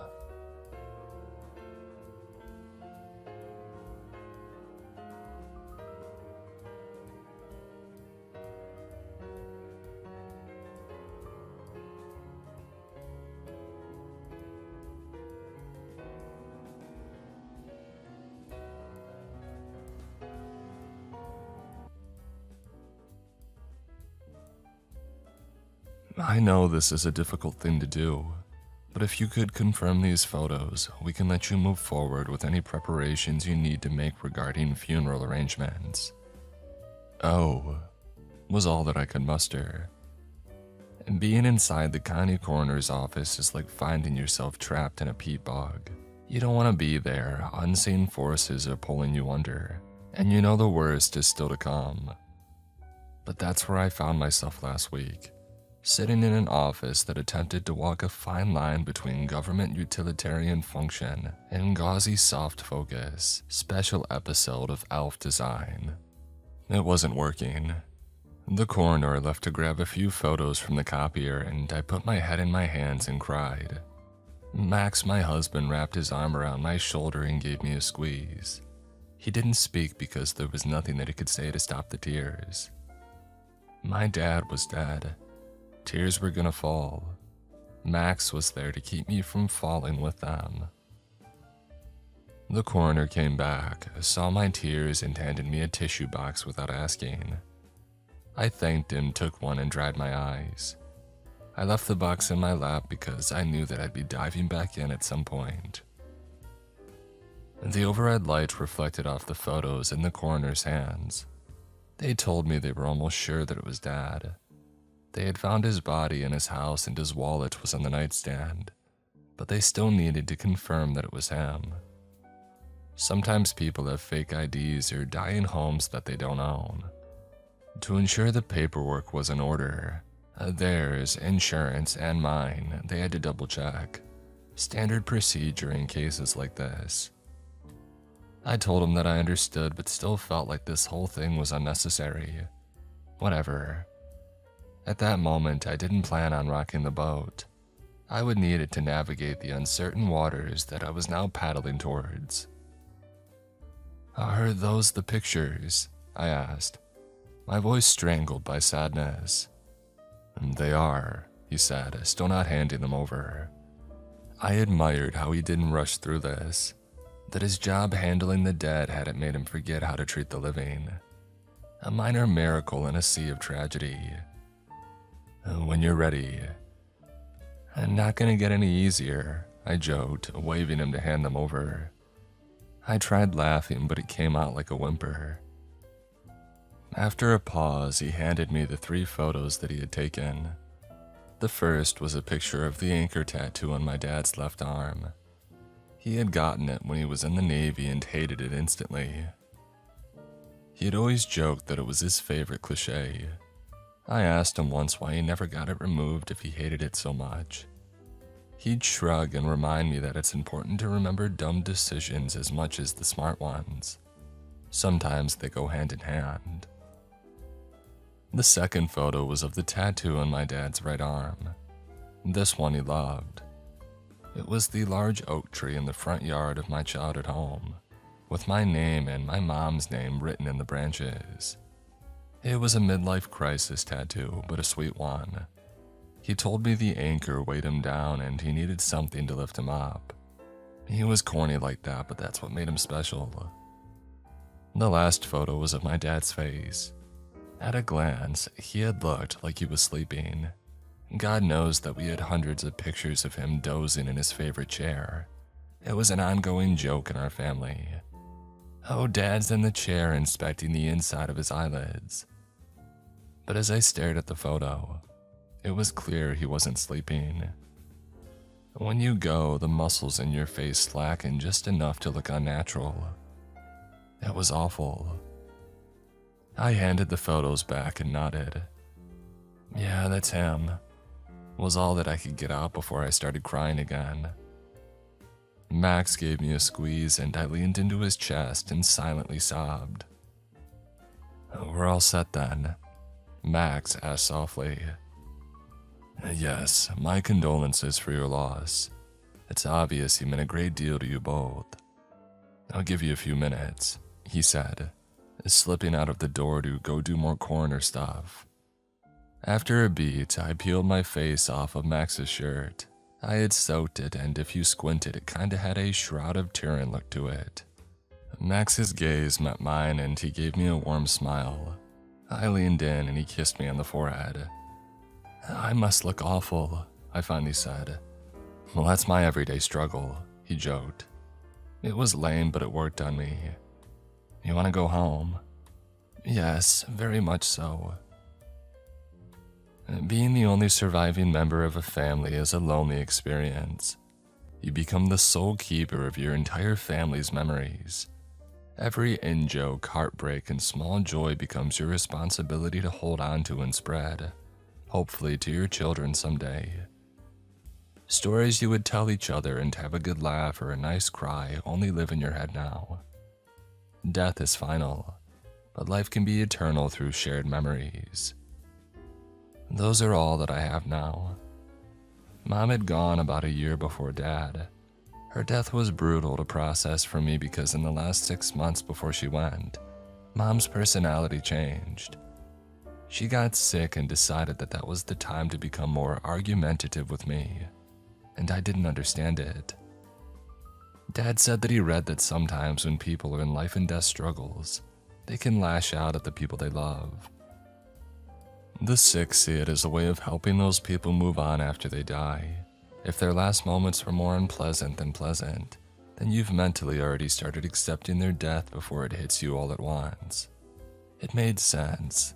I still thought it sucked though. I always thought you would drop Max, Mom said one of the last times that we spoke. What? I said laughing. Why? Don't you think he's holding you back? You could do anything you want. Why tie yourself down now? Live out here, start a business, find new hobbies. Tie myself down? I'm lucky to have a man that supports me. Absolutely nothing is holding me back except, the world is falling apart. Were you tying yourself down when you married Dad at 22? I always wondered, she said. Sliding doors, What could I be without him? You wouldn't be a mom, I said. That doesn't matter. She sighed. Oh, you'll understand when you're older. I said more, but it's not worth diving into. Dad's theory was wrong. Her being mean to me didn't make her death any easier to process. If anything, it made it worse. Having to reconcile while your mom treated you and your dad like trash before the big sleep doesn't help the grieving process. At all. If there's any silver lining to Dad's death, it's that he didn't act like a dick to me as he got older. He loved and praised me until the end. Even though he struggled after Mom died, he never forgot how to love me. He was giving and decent and an inspiration until his last drawn breath. His passing devastated me. I never got to say goodbye. I regretted not booking that trip to visit. Dad went into sleep, finding peace in his last moments despite his year of torment. The last time I spoke with him, it was clear that he was struggling to adjust to being alone. He was in the dark now after the light of his life had burned out. I was ashamed I couldn't be a candle for him in those moments. Oh, want me to come up, Dad? I asked during our last call. Oh, no. Use your PTO for something fun with Max. I see Max every day. Oh, you know what I mean, kiddo. You're young, live your life, don't stress about me. I've been keeping busy working on a few new games. Well, I'm coming up at some point. Get ready for it. He laughed. I loved his laugh. I miss it. Oh, come in the fall, see the colors change. Postcard pretty. It was your mom's favorite time of year. I came in the fall, but he was gone by then. Instead of enjoying time with him, I had responsibilities to attend to. I was an only child, and all of this fell on me. Identifying a body was just the tip of the iceberg. As if that wasn't bad enough, I was going to have to sort through 2 lifetimes worth of accumulated things, decide what I treasured and what I sent to the rag and bone man at Goodwill. The arrival at what Mom often called their forever home at the edge of the Adirondacks made me realize how big a job that would be. Before the age of sickness that befell them and after I had left for college in New York, Mom and Dad had decided they wanted to spend their golden years up north. And they were longtime foliage flockers, leaf peepers, and they would make trips every fall as the trees shed their green for orange, browns, and yellows. I loved these trips as a kid, mostly because we would hit a cider farm and I would gorge myself on cinnamon donuts. They found an ancient farmhouse in northern New York near the Canadian border and they fell in love. The place required some modernizing, but they didn't mind rolling up their sleeves and getting to it. The 10 years they lived there were special. Their love strengthened during this growing old together era. It was cute and I always commented on it when Max and I would come up to visit. And in an ironic turn, Mom blossomed in the land known for beautiful death. She found a new purpose in her local charity work. She joined the Willow Widows, a nonprofit group that did a lot of local environmental work. And Dad said she became really close to some of those ladies. "Oh, what do you do?" I asked the first time that I went to visit. "Change the world," Mom said, handing me a tasting cookie from her bake sale batch. "Wow, these are amazing," I said, licking the warm chocolate off my lips. "Secret recipe," she said with a wink. "Oh, I'm family, spill." No, she said, pointing a spatula at me. "Some secrets stay secrets. Even from family. Especially from family." Later that night, Dad and I sat out on the porch and shared a drink. He was telling me all about how they had adjusted to his new life, how proud he was of Mom and encouraged her new charity work. He loved seeing Mom in a new role and thriving. "Is she happy?" I asked. "Oh, very much so. Are you?" "I mean, how can I not be? I was blessed with 2 amazing women in my life," he said, reaching out and squeezing my hand. "And if I ever forgot to remember that, both of you are always quick to remind me. Very helpful in that way." I laughed. "I am Mom's copy-paste, right? Oh, how did I get so lucky?" Dad joked, but he found joy in his retirement too. With Mom on the go, he found things to do. He read a lot more and got really into strategy board games. He even picked up board game design as a hobby. "I can't control much in the real world, so why not try my hand at crafting my own worlds?" "Well, what are you working on now?" "A European-style game about the Bronze Age collapse," he said. Sensing my confusion, he shrugged.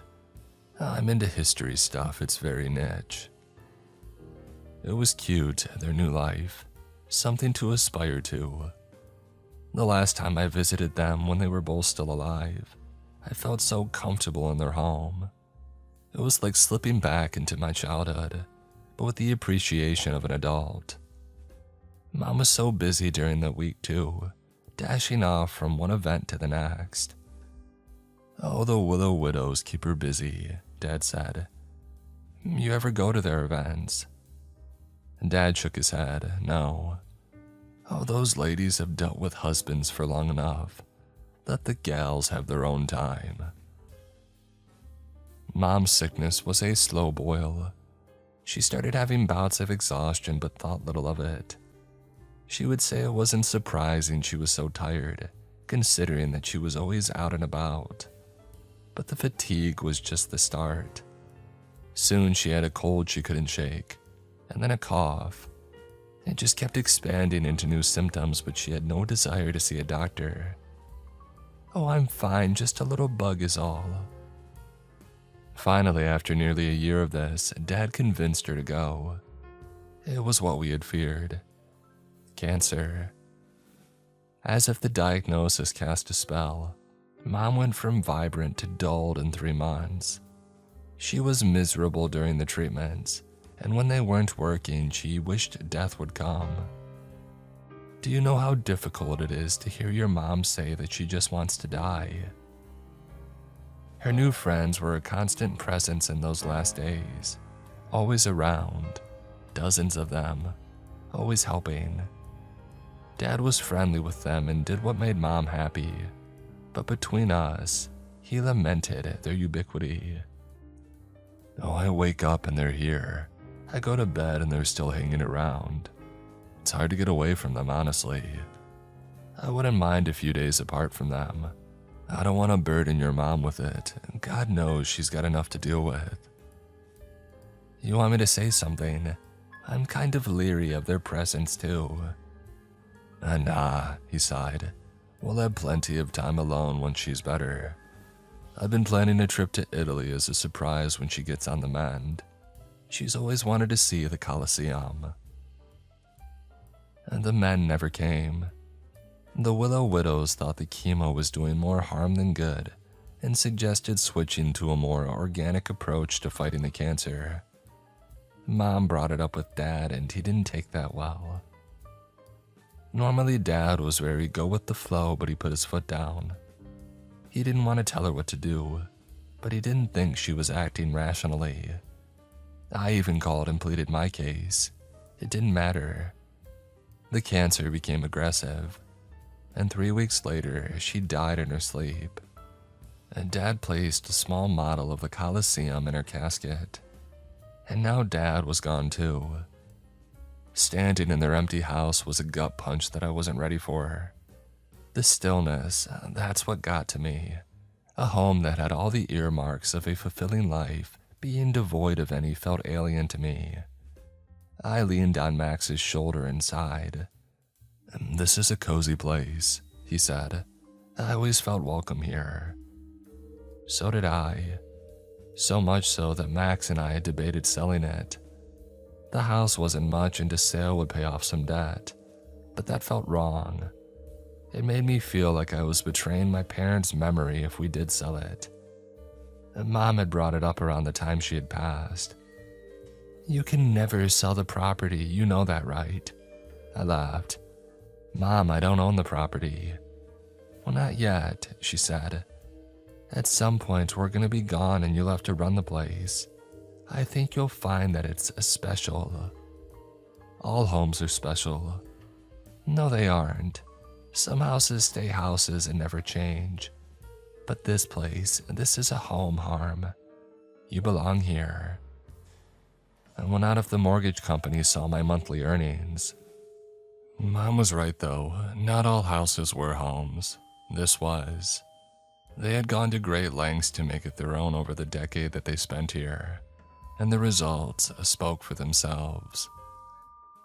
The layout was like a shotgun house. From the front door, you could follow the hallway straight out the back door to the sunroom. From the entry, the old faded red barn was visible in the back. Branching off from the main hallway on the right were Mom and Dad's office. To the left was their bedroom and a guest room. The den in front was separated from the kitchen by a half wall. The walls became a time travel device as it was lined with photos of my parents and I through the years. I held back tears. They were good people. "Where did you go wrong then?" Max joked, softening the blow with a kiss on the top of my head. I playfully elbowed his ribs. "You have to be nice to me. I'm always nice to you. Well, you have to be doubly nice then to me. I'll do you one better. I'll be triply nice." I laughed. "Oh, big shoes to fill, buddy." "Well, I have enormous feet." "Yeah, you do," I said with a wink. Max blushed. "What room do you want to start in?" "Mom's crafting room. It's the smallest, so we should get through it pretty quickly." Calling this space a crafting room was a lie. Mom wasn't a crafter, it was more of her own little place to retreat to. She had all kinds of paperwork from the Willow Widows in there. Calendars for up-and-coming events, candles, incense burners, bells, and those weird cinnamon-smelling brooms that come around during the holidays. It was like a museum exhibit for the modern, elderly, woodsy white lady. Also, crystals of all shapes and sizes. She had never been into these growing up, so her late-in-life decision to embrace crystal energy was odd but harmless. If she thought they would ward off evil spirits or bring her joy, who was I to judge?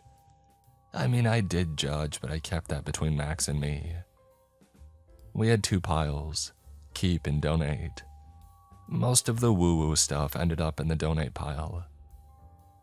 After stripping the walls bare and packaging everything, we moved on to the next space, a place that I had been dreading to go. Dad's office. While cleaning Mom's office was bad, I had time to process and grieve her passing. And Dad's death was so fresh, this felt like an invasion of his privacy. Where Mom's office was organized chaos, Dad's office was just organized. The man lived by a code. If it has a home, find it. We do it for everything from stray cats to knickknacks. Everything in its right place, kiddo. Board games filled the shelf. I had heard of some of these, but most were pretty obscure. I remember Dad telling me that some of these were out of print and had become valuable with the resurgence of board game groups. If nothing else, we could resell some of these, get a silver lining from this god-awful trip. Another shelf was half filled with Dad's homemade games. Each shelf had a label: ready, playtest, prototype, rule sets, and ideas, and it was filled with banker's boxes. Max walked over to the shelf and whistled. "Nuts! Battle of the Bulge games?" he asked. Before I could respond, he looked at me. "And keep your mind out of the gutter, huh?" "Oh, shut up. You were 100% thinking it too," I joked. "Did you ever play any of these games with him?" "No, I wanted to, but he wouldn't let me. Said it was for more advanced players, but I think he was just insecure about showing me his work." "Did he ever play them?" "He used to go to the local VFW and play with some folks there. They seemed to enjoy them. They were a lot like him." "How many did he make?" "He was always coy about it, but knowing Dad, the number could be triple digits. Once the man got hyper-focused on something, he went full bore." Doesn't seem like a ton in here." "Oh, these are the good ones that he finished. Told me that he kept the weaker ones inside his grandfather's old steamer trunk up in the attic." "Is it still in the attic?" Max asked. "And how big are we talking?" I patted his arm. "Oh, if it's too heavy, we can hire movers to bring it down. We don't have to put your spine at risk trying to lug it down." He kissed the top of my head again. "My spine thanks you." I went to move one of the games off the shelf when something crammed behind it caught my eye. Behind a game called The Grand Bargain Conference at Yalta, I found a 6-inch stick figure made from broken tree branches and string. It looked like a kid's project from camp that parents make a big deal out of, but then hide away and forget that it exists. "What is it?" Max asked. "A literal stick figure," I said with a smile. Maybe it's from one of your dad's games." "I don't know, this doesn't seem like something from Attrition, a game of supply line management," I said, reading off another game title. "What about this one?" Max said, motioning towards the other side of the room. On his drafting table was another game. Unlike all the other games that dealt with war or history, this one was called Witness in the Woods. As a lover of cozy mysteries and nature, the box caught my attention. I opened it but didn't find a game. Instead, there was a weather-beaten journal and a VHS tape labeled Encounters, Tape 3. I showed Max, who made an interested noise. "Encounters? With who?" A pit formed in my stomach and nearly swallowed my entire insides. Did I just stumble upon my parents' hidden, adult time tapes? The biggest ick wave slammed into me like a tsunami of bad vibes. Max was riding the wave as well. "You don't think," he said, trailing off. "I hope not. Do I really want to know what's on here?" Maybe not. What's the journal say?" I picked it up and opened it to the first page. It was dated a year earlier and written in my dad's chicken scratch handwriting. He could easily read it, but to everyone else, the writing looked like somebody drove an EKG machine down a pothole-filled road. I used to joke that Dad's handwriting reminded me of those magic eye pictures. On the surface, it looks like nothing, and then your eyes go wah-wah-wee-woo and suddenly you see the boat hidden in the chaos. "Murphy, you are an elf," I read. Max picked up the reference. "Hilarious, Homer. Seriously, what's it say?" I smiled, trying to add a little levity in case this turns out to be my worst nightmare. Let's pray it's not. I started reading. "My name is Thomas Michael Ridge, and I believe my wife has joined a coven. No, this is not a joke. I believe the Willow Widows social group is a witches' coven that may control the town. They find new members through their charity work, slowly driving a wedge between the recruit and their family. As of now, I do not understand how they exert their power, or what their power even is, but I'm going to keep track. I'm afraid Colleen is a target for recruitment. I do not want to let this happen. I stopped and looked at Max. Maybe he'd have a joke ready, or at the very least, present a skeptical face. But he wasn't. The opposite, in fact. He looked as if he believed every word. Dad was a lot of things, but a liar and a storyteller he was not. A coven like witches, Max said. There's no way Dad believed that. No way I believe that. Maybe they're modern witches, just like, I don't know, crystal new age junk, Max said. I mean, we found crystals in Mom's room, but I feel like if she had gotten into all that stuff, she would have mentioned it once or twice, don't you think? Maybe she was really ornery in her last moments. What's the date? About a year ago, a little more. Right before your mom started getting sick. I paused. Are you suggesting that a coven gave my mom cancer? That seems like something out of a soap opera. What was the one you watched when we first met? The one with vampires and that junk. Passions, Max said. I'm not joking, and from the sounds of it, neither was your dad. Maybe it's just a part of this game. Off Max's look, I rolled my eyes. This is a lot to take in. You think my mom was a witch and my dad was investigating it? Well, it kinda looks like that, yeah, Max said with a shrug of his shoulders. Adult tapes and witchcraft. Boy, did my parents really embrace their golden years. Max gave me a look. What else does the journal say? I started flipping through the pages. Dang, there are tons of entries. He kept notes about conversations at gatherings, things appearing in the house, and strange noises in the barn. Weird.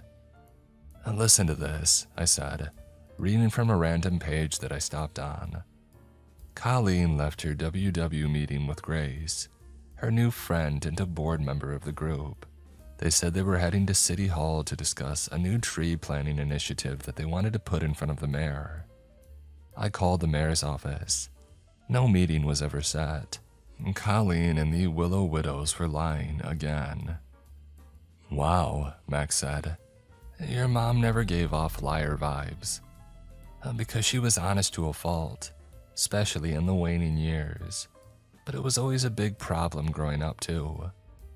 Mom would say that she was thinking instead of just throwing in a little white lie to soften the blow. This doesn't read like her at all. It doesn't. Also, it doesn't read like your dad. That man was a ride or die with your mom. Sounds like something changed. I hated that Max was right, but he was. I think we need to watch the video. Agreed, he said. I hope they have a VCR somewhere. The great VCR hunt started in Dad's office, but soon spilled out into the other areas of the house. About an hour later, Max found one tucked away in a closet. After several YouTube tutorials, he successfully hooked it up to the modern TV in the living room. We were about to hit play when I heard a knock on the door. Standing like she had been etched from marble was a statuesque woman with long gray hair, sparkling brown eyes, and an overwhelming aura of authority and gravitas. When she finally spoke, it was with a clear and accentless poise, usually reserved for actresses in movies from the 40s. You must be Harmony, the woman said, extending her white-gloved hand. Colleen spoke so highly of you, and that has to be Max. Oh, what a handsome man. You did well, young lady. He's a doll. What? Was all that I could say. Can we help you? Max said, coming to my aid. Oh, you may not remember me, as the last time we met was under horrid circumstances. I'm Grace, the president of the Willow Widows group your lovely mother was a part of. Oh, bless her departed soul. Oh, I said. continuing my absolutely useless monosyllabic responses. I'm so sorry to hear about your father. Thomas and I were never close, but we were friendly with each other. I wish I had called on him more after your dear mother had passed, but life had been such a whirlwind, she said with a throaty laugh. Mind if I come in? She asked, but I didn't answer. Still, seconds later, she was standing in the foyer peeling off her long white gloves. Not surprisingly, her nails were perfect. She glanced all over the house and tutted, "Oh, I do not envy you having to go through all this. Such a chore."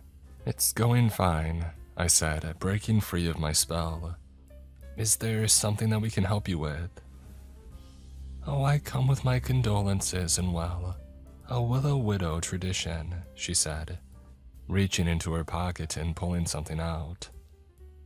"It's a small token of our appreciation for the time your mother spent with us." She handed me a small glass carving of the Tree of Life, complete with roots and canopy. I held it in my hand. It felt warm, and I was unsure of what to do with it. I think Grace could sense that I was a bit confused and rushed in to fill in the blanks.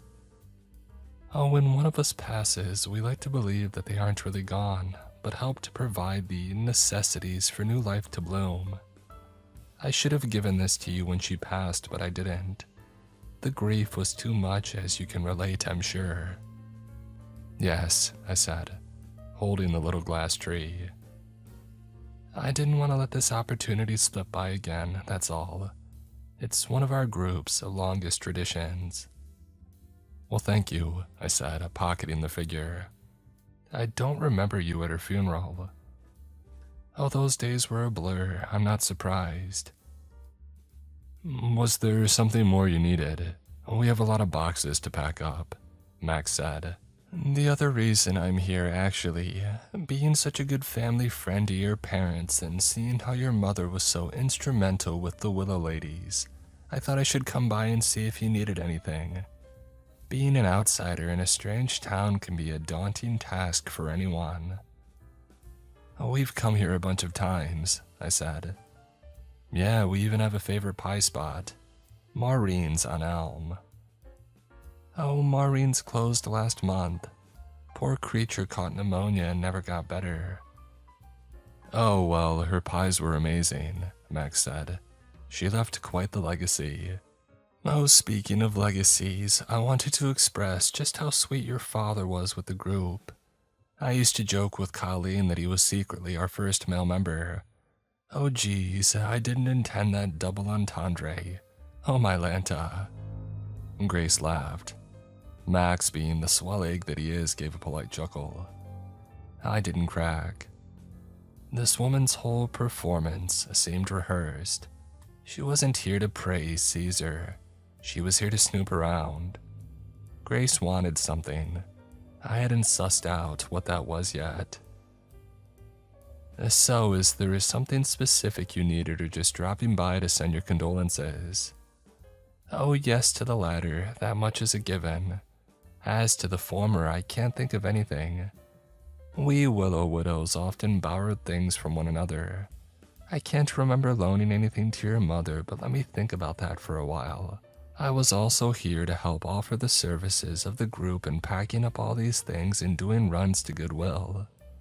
Several of our members have access to a truck and grandsons with bulging muscles looking for something to do." "We're good," I said, plastering on my own fake smile. "I appreciate the offer, though. Thank you for stopping by. If we need anything, I'm sure we'll run into each other again." She pursed her lips and nodded. "I'm sure we will. If I think of the thing your mother borrowed, I'll come around and ask." She put her hand on my shoulder, cocked her head to the side, and gave me a sad-looking face. "Be brave, okay? I know this isn't easy." After a beat, she added, My, you are the spitting image of your mother. So beautiful. Must be something in the bloodline." Max hugged me. "Won't our kids be cute?" "Quite." "Thanks," I said. "It was lovely to meet you." I opened the door and motioned towards it, and Grace got the hint and stepped outside. She started up the path but stopped and turned back. "We take care of our own in life and death," she said. A gust of fall wind blowing her perfectly coiffed hair across her face. "My offer still stands if you change your mind. We would love to help." I was about to respond, but she turned and walked down the path toward the street. The wind picked up again, sending brown, red, and yellow leaves scattering in her wake. Max joined me at the door, and we watched as she turned down the street and kept walking, impervious to our gaze. Where's her car? She must have walked here. A long walk. This place is off the beaten path. Should we offer her a ride? I didn't want to. With the words in my dad's journal still sitting in the front of my mind, the thought of helping this woman rubbed me wrong. Our interaction was forced, rehearsed. Was she the board member my dad had written about? Or were there more Graces in this group? I know she's kinda weird, but the wind is picking up, and it looks like a storm is blowing in. I would hate if my grandma got caught in a downpour. Max was too friendly for his own good. This was something I was typically a fan of, but there was something off about that lady. But Max's big heart would wear me down. I sighed. "If you really want to do it." "I don't really want to do anything," he said, "but I feel a bit, I don't know, compelled." "Is this because she called you handsome?" Max blushed. "Can't I just be a good dude?" I reached up on my tiptoes and kissed his cheek. "You are a good dude. Offer her a ride. While you're in town, you want to grab some more boxes?" "Yeah, sure. Let me go track her down first." He left the door and did a half-jog, half-walk shuffle down the yard into the street. I shook my head. He was too nice, too open. If Max had a cynical bone in his body, it had broken a long time ago and never healed properly. I took the figure out of my pocket and I looked at it. It was pretty in its own way. I respected the Willow Widow's commitment to the trees and the symbolism behind it. I placed the figure on the half wall by the front door. I didn't need it to stay in my pocket while moving stuff. I'd probably break it. As I watched Max chase after Grace, I heard something odd behind me. The unmistakable squeak of someone standing on ancient and wooden floorboards. I snapped around as I heard footsteps running away from me. Someone was in the house with me. "Hello?" I called out. I wasn't sure if that was the right move, but it felt right. If someone responded, I could sprint out the front door and catch up to Max, or get stabbed to death while attempting to do so. But I like to think that I could outrun whoever was in the house. I mean, I'm on the treadmill daily. I slowly moved to get a better look down the hallway. It was always dark, but with this approaching storm, the typically sunlightless corridor was even darker than usual. Maybe I hadn't heard the footsteps. That my mind was playing tricks on me. Stress could do that to a person. That made sense, until I saw the shape of a person standing at the end of the hallway. They were almost as black as the shadows, and where they were standing, they were easy to miss. I gasped. My palms started sweating and goosebumps raced down my arms. I tried to control my breathing, to keep myself calm in the face of danger. But my nervous system and my brain were fighting, and in the tussle, the wires were getting crossed up. The shadow figure slowly moved toward me, not quickly, but with effortless gliding. There were no eyes, really no discernible features at all, but I still felt like it was watching me, taking stock of what I would do. Would I run or fight? Would I panic or stay strong? I looked past the creature through the window, and I saw something odder than this floating shadow. Grace, walking toward the barn in the backyard. That made little sense. I had just seen her walking down the street. Surely Max would have gotten to her by now. The fastest route would be through the back door, but since I didn't feel like rushing through a shadow figure, I would have to go outside and around. I turned back to the front door to open it, and I let out a scream. "Harm, it's me." Max had been walking to the front door and nearly gave me a heart attack. If you had bet me $1,000,000 that between the ghost and my husband would have been the one to get me to shriek in terror, I would have taken that bet all day. Easy money. Thank God I don't know any millionaires with gambling problems. What's wrong? There's something in the house. Something? What do you mean something? A ghost, I think. A ghost? What the hell? I know. Jesus, when it rains, it pours. Were your parents cursed? What? Why? I couldn't find Grace. She just vanished. Her footprint stopped, like she was raptured or something. I saw Grace. She was headed toward the barn. Leaving the ghoul alone for now, we started for the barn. As we rounded the corner, Grace was nowhere to be seen. However, we found a set of footprints along the dirt path. Slender feet inside sensible flats, he said with a nod. That's her. The footprints led to the barn. We hadn't been out here yet, no one had, but we stared out at the open door. Somebody was in there, it had to be. Grace? I yelled as we got closer. Grace, are you in there? No response. Why would she go in there? Yeah, great question, I said, marching toward the barn. Max quickly followed behind. I pushed the door open wider to let more of the fading sunlight in. You could see the dirt and dust in the air. My sinuses didn't take long to react to all the particles, and I started sneezing. Trying to act tough while your body cosplays as a little mouse that just fell into pepper isn't an easy line to walk. I was no exception. After my 6th consecutive sneeze, Max put his hand on my shoulder. Let me go in, okay? Monitor the outside in case she tries to leave. I nodded, rubbed my watery eyes, and stepped out. Max sighed and headed into the barn. Some of Grace's footprints were there, but they became more sporadic the deeper that you went in. The dirt floor gave way to a filthy concrete slab, and her path dried up. I glanced back at the house, where I had left the watchful ghoul, and I saw something move near the window. It was the figure. It moved between the windows, peering out at us as we tried to find where the hell Grace had disappeared to. Max, I whispered loudly. Max, come here. He didn't respond. I leaned in and yelled again, punctuating it with another sneeze. Again, Max stayed quiet. Despite my sinuses begging me not to enter, I did anyway. I needed to find Max and to have him see the figure too, prove that I wasn't going crazy. While my parents never owned livestock, the previous owners had, because the smell clung to the walls. Filthy, messy life baked into the pine. The stink would only go away if the place was burned down to the foundations. Max, the ghoul is watching us, I yelled in the barn. Babe, come up here and look at this, came his voice from the loft.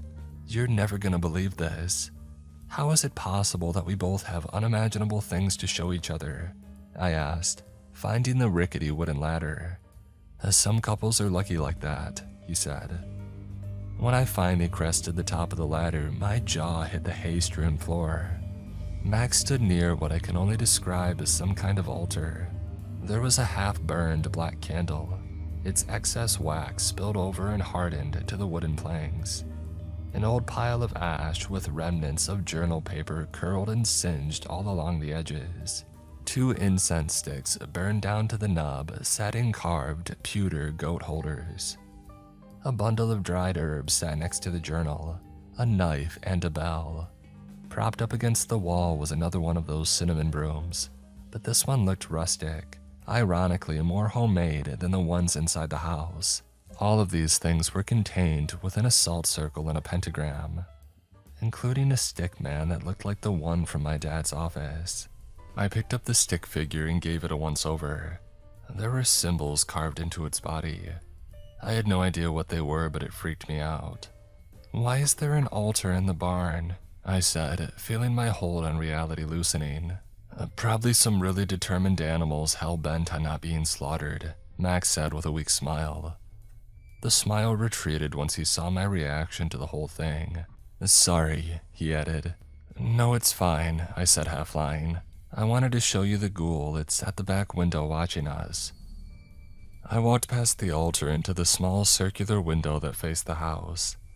Pointing toward the back window, I could see the shadow figure hiding. It didn't have eyes, none that I saw anyway, but I could feel the stare in my soul. I nodded at the house as Max joined me at the window. Do you see it?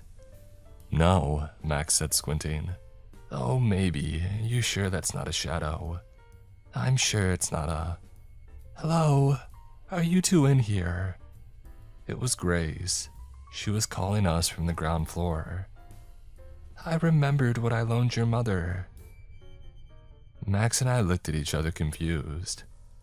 Where are you? Where have you been? I went looking for you, Max said. Here and there, she said with a slight chuckle. If you don't mind coming down, we can discuss what I need to grab from the house. Max looked at me and then down at the ladder. I nodded but didn't move. Instead, I kept my eye on the house. The ghoul wasn't near the window anymore, but that didn't mean that it wasn't in the house at all. I'm coming down, Max said. Oh, great. I might need someone with big muscles to help move this stuff. Max rolled his eyes and started his descent down the ladder. As soon as he got to the ground, he called for Grace.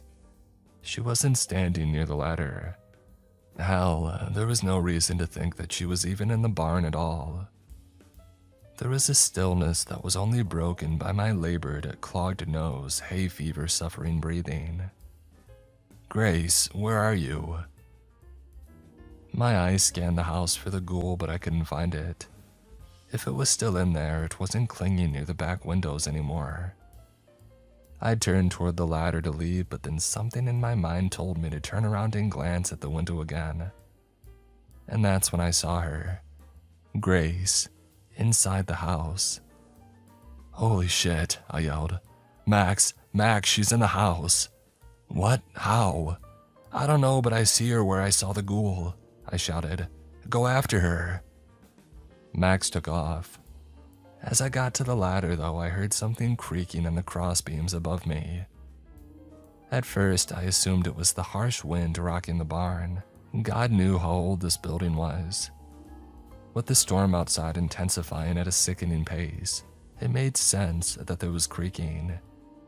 It became so intense that I prayed the entire building wouldn't blow over. While my rationale was sound, I forgot that I had slipped into some sort of paranoid fever dream as soon as I had entered my parents' home. Another thunderclap directly above me made me crane my head up to see if the roof was tearing away.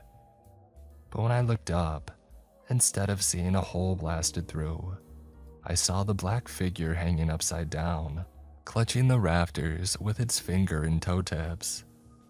Oh God, my voice trembled, and the words barely pushed past my lips. The figure turned its head to me. I let out a scream so loud that it would wake the dead. This ghoul had eyes now, all white with no pupils. Its fingertips fluttered so fast it looked blurry as it skittered along the top beam toward me. My mind kicked my body into gear and I tore for the ladder. When I was about halfway down, my foot hit a cracked rung and broke under my weight. I lost my footing and went tumbling down. As I fell, I saw the figure leap from the hayloft. I slammed into the concrete and felt a snap inside my body.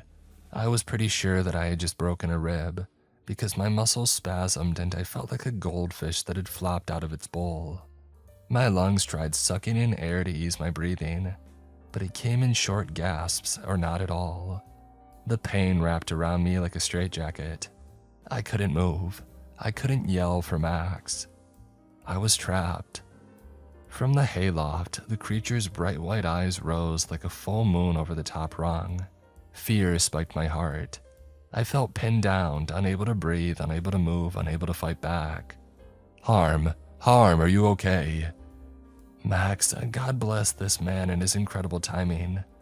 The creature slunk back out of view as soon as Max knelt beside me. He asked 1,000 times if I was okay, After the 1,001st time, my breathing relaxed and I took in a deep, life-affirming breath. "It's up there," I said through gritted teeth. I had absolutely broken my rib. I tried to sit up, but each flex of my muscles created a new sensation of pain that rippled through my body. "I'm going up." "Max, no," I said, but he was already bounding up the steps. I held my breath and prayed that he would be okay. A few seconds later, he looked down at me from the top of the loft. "It's gone." A shadowy rope fell from the rafters behind Max. It was the ghoul. "Max, behind you!" Max turned and saw those wide eyes staring at him, through him. "Oh hell no," he yelled. With no hesitation, he climbed down the ladder, taking the steps 3 at a time. When he got halfway down, he leapt to the ground. He landed with a thud and I heard both of his knees crack. He'd feel that later, but his flight response had kicked in and he was a blur.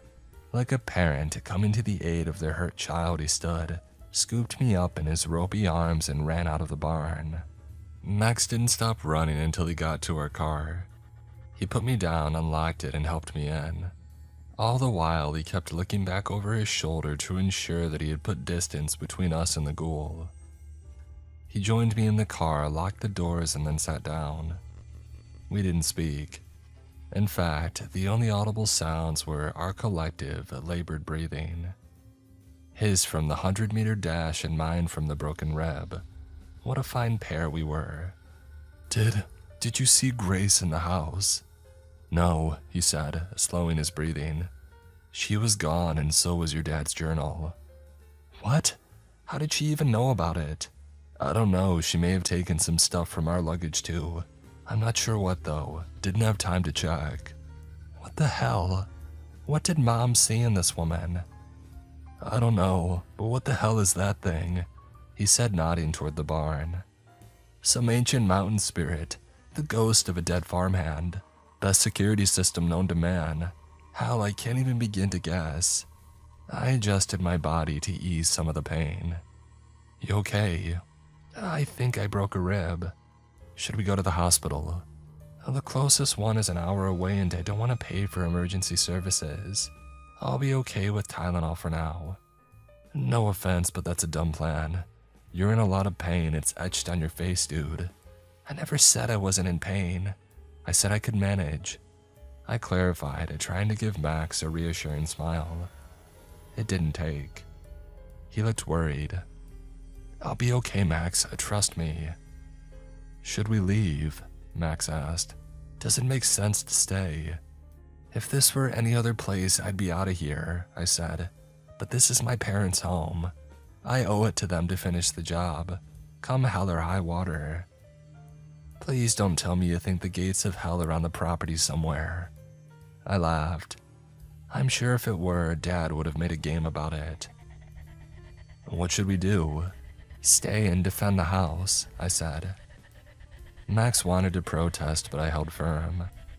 "I can't let them take it from me. From us." He sighed. "You're stubborn, you know that." "I am my mom's copy-paste," I said with a weak smile. "Let's go watch that VHS tape. Unless Grace snagged it too." "How would she even know about the tape?" "Well, how did she know about the journal?" "Maybe she already suspected your dad of suspecting them of being up to no good." "Well, I suspect you're right," I said, playfully punching him in the shoulder. The joke was on me though. The punch hurt my ribs, and Max noticed. "A manageable pain, huh?" "I'll live," I said, doubting my statement. "You think that thing is back in the house?" "I haven't seen anything leave the barn, not that we're at the best vantage point. But I don't think it follows any known laws of physics or time. It just appears where it needs to be." "It appears that it should screw off right to hell," I said, adding, "Pardon my French."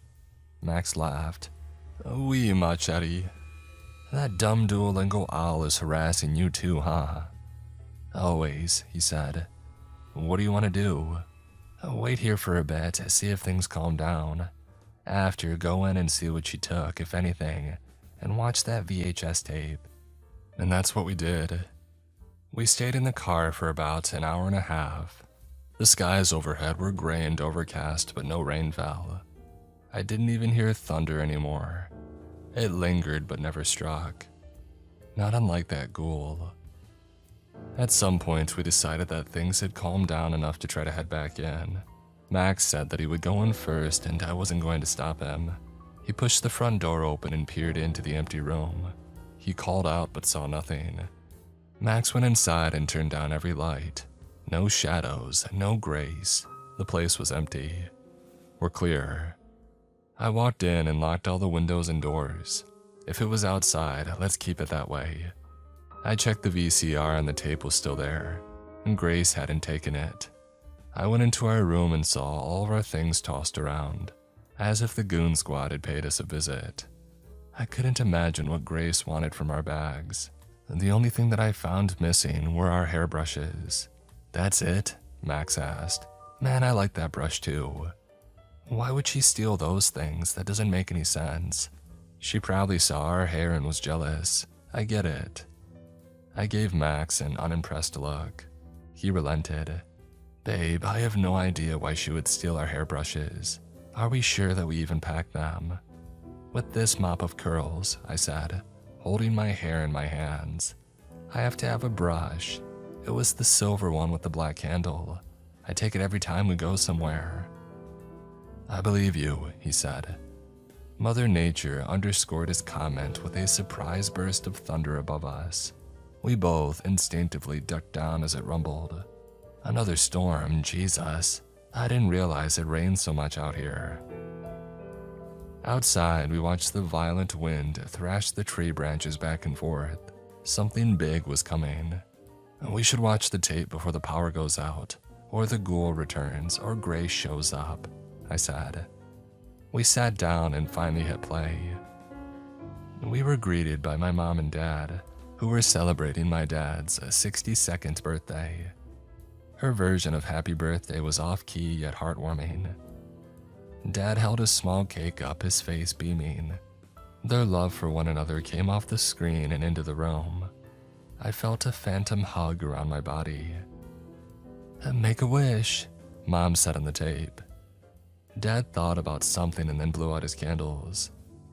As he did, the tape glitched and static filled the screen for a beat. Once it cleared, the new image was of someone holding the camera by their side, walking through twisted brambles at night. From the heavy breathing, I could tell that it was Dad holding the camera. He placed the camera down on a tree stump and walked into frame. He looked terrible. His stubble was longer than he liked to keep it. His face was white. He had a sheen of sweat on him that reflected the moonlight. "Tom Ridge here. This is tape 3 of evidence that my wife has fallen in with a coven of witches. Oh my," he said, pain crossing his face. He held his side for a few seconds until it subsided. "Sorry, I'm pretty sure they may be on to my investigation. I've started seeing the shade in the corners of my eyes all the time. The black figure that watches over me at home." "Holy hell," I mumbled. "He saw the ghoul too." "It's a security camera," Max asked, confused. Jesus Christ, if that is their passive security, what kind of actual damage can they cause? "If this is real," I added. "If this is real," he echoed. Dad shook his head and kept talking. "The High Priestess is directing them to cast painful spells to stop me. I want to make this very, very clear. No pain spells will keep me from saving my lovely wife from their clutches." "Your dad sounds like a true believer." "Yeah," was all that I could counter with. And Dad continued. "Colleen mentioned she had a Willow Widow meeting tonight at the VFW hall. Of course, that was a lie. Seems to be all she does lately. I knew they were probably convening the coven in their sacred circle. They have a few they like to use, but the one I'm taking you to now is the one they mostly use. There is, well, an inhuman power they tap into there. I don't know how or why. My goal is to show you all what happens there. Document it. I have to be quiet now. They have excellent hearing. Dad walked over to the camera and turned it off. When the images returned to the screen, we were in a new location, deep in the backwoods. So deep that people avoid it because the trees grow so close that traveling through the thickets is nearly impossible. In frame, we saw a clearing with a circle marked out by polished stones. A roaring fire had been lit in the middle. At the edge of the clearing, there were at least a dozen figures dressed in white gowns with veils over their faces. Each of them was holding something, but with it being night and shot on a bad camera, it wasn't clear what they had in their hands. This doesn't look like a VFW haul, Dad whispered. A tall, striking figure emerged from the darkness of the surrounding woods and crossed to the fire. Raising their hands high, the woman started chanting something in a language that was foreign to my ears. Clutching a dagger in her right hand, she splayed open her palm on the left. With a flick of the wrist, she cut a crimson line. She squeezed her bleeding hand into a fist and held it over the fire. As the drops hit, they hissed like a herd animal and sent billowy clouds of white smoke rising through the canopy. The time for her return is upon us, sisters. Let us raise our voices so she can hear us beyond the veil. The surrounding women all screamed. At first, it sounded like half a dozen caterwauling cats, but soon a melody emerged. The woman undid her coverings and exposed her naked body to the night air. With the veil gone, we could see exactly who this was. I felt a weight grow in the pit of my stomach. It was Grace. Spirits beyond, hear our cries. Bring forth the Elder One. Come claim what is yours. She placed her left hand over her heart, her face, and her stomach, each time leaving a red handprint on her almost violently white skin. We have found the true bloodline. She eagerly awaits your return. Another figure clad in all-black robe emerged from the woods. They strode to Grace with confidence and disrobed. It was Mom. What the hell? I said. Colleen, no, please God, stop this, Dad said on camera. I could hear soft whimpers. He was crying but trying to stay silent. Grace cupped Mom's face in her hands and kissed her forehead. When she pulled back, Mom had a bloody handprint on her jaw. Are you prepared to offer the ultimate price to enable the Elder One's return, to revive your magical bloodline to its true power? Yes, Mom said. I am ready. Magical bloodline? The hell is happening? Max asked. I didn't have an answer. Grace grabbed a handful of Mom's hair and held it taut. She raised her dagger and cut a handful of hair from her head. Yelling some incomprehensible words, she cast the hair into the flames. Another puff of white smoke rose to the canopy. Grace smiled wildly. My stomach tightened as my brain caught up with my instincts. She took hair from my mom with the incantation. She stole our hairbrushes. What could Grace do with my hair? How powerful was she? What other evil acts was this woman capable of committing? Unsheath your blades, Grace yelled on the tape, her voice nearly drowned out by the chanting. All the women stripped of their robes, removed their blades, and slashed their palms. Continuing their chanting, they walked the circle in towards the center. Mom had raised her hands above her head and threw her head back in anticipation, an acolyte waiting for the touch of a long-dormant god. The woman came and laid their hands on her body, their bloody handprints making her look like an exotic cat. She bears the mark of the Divine One.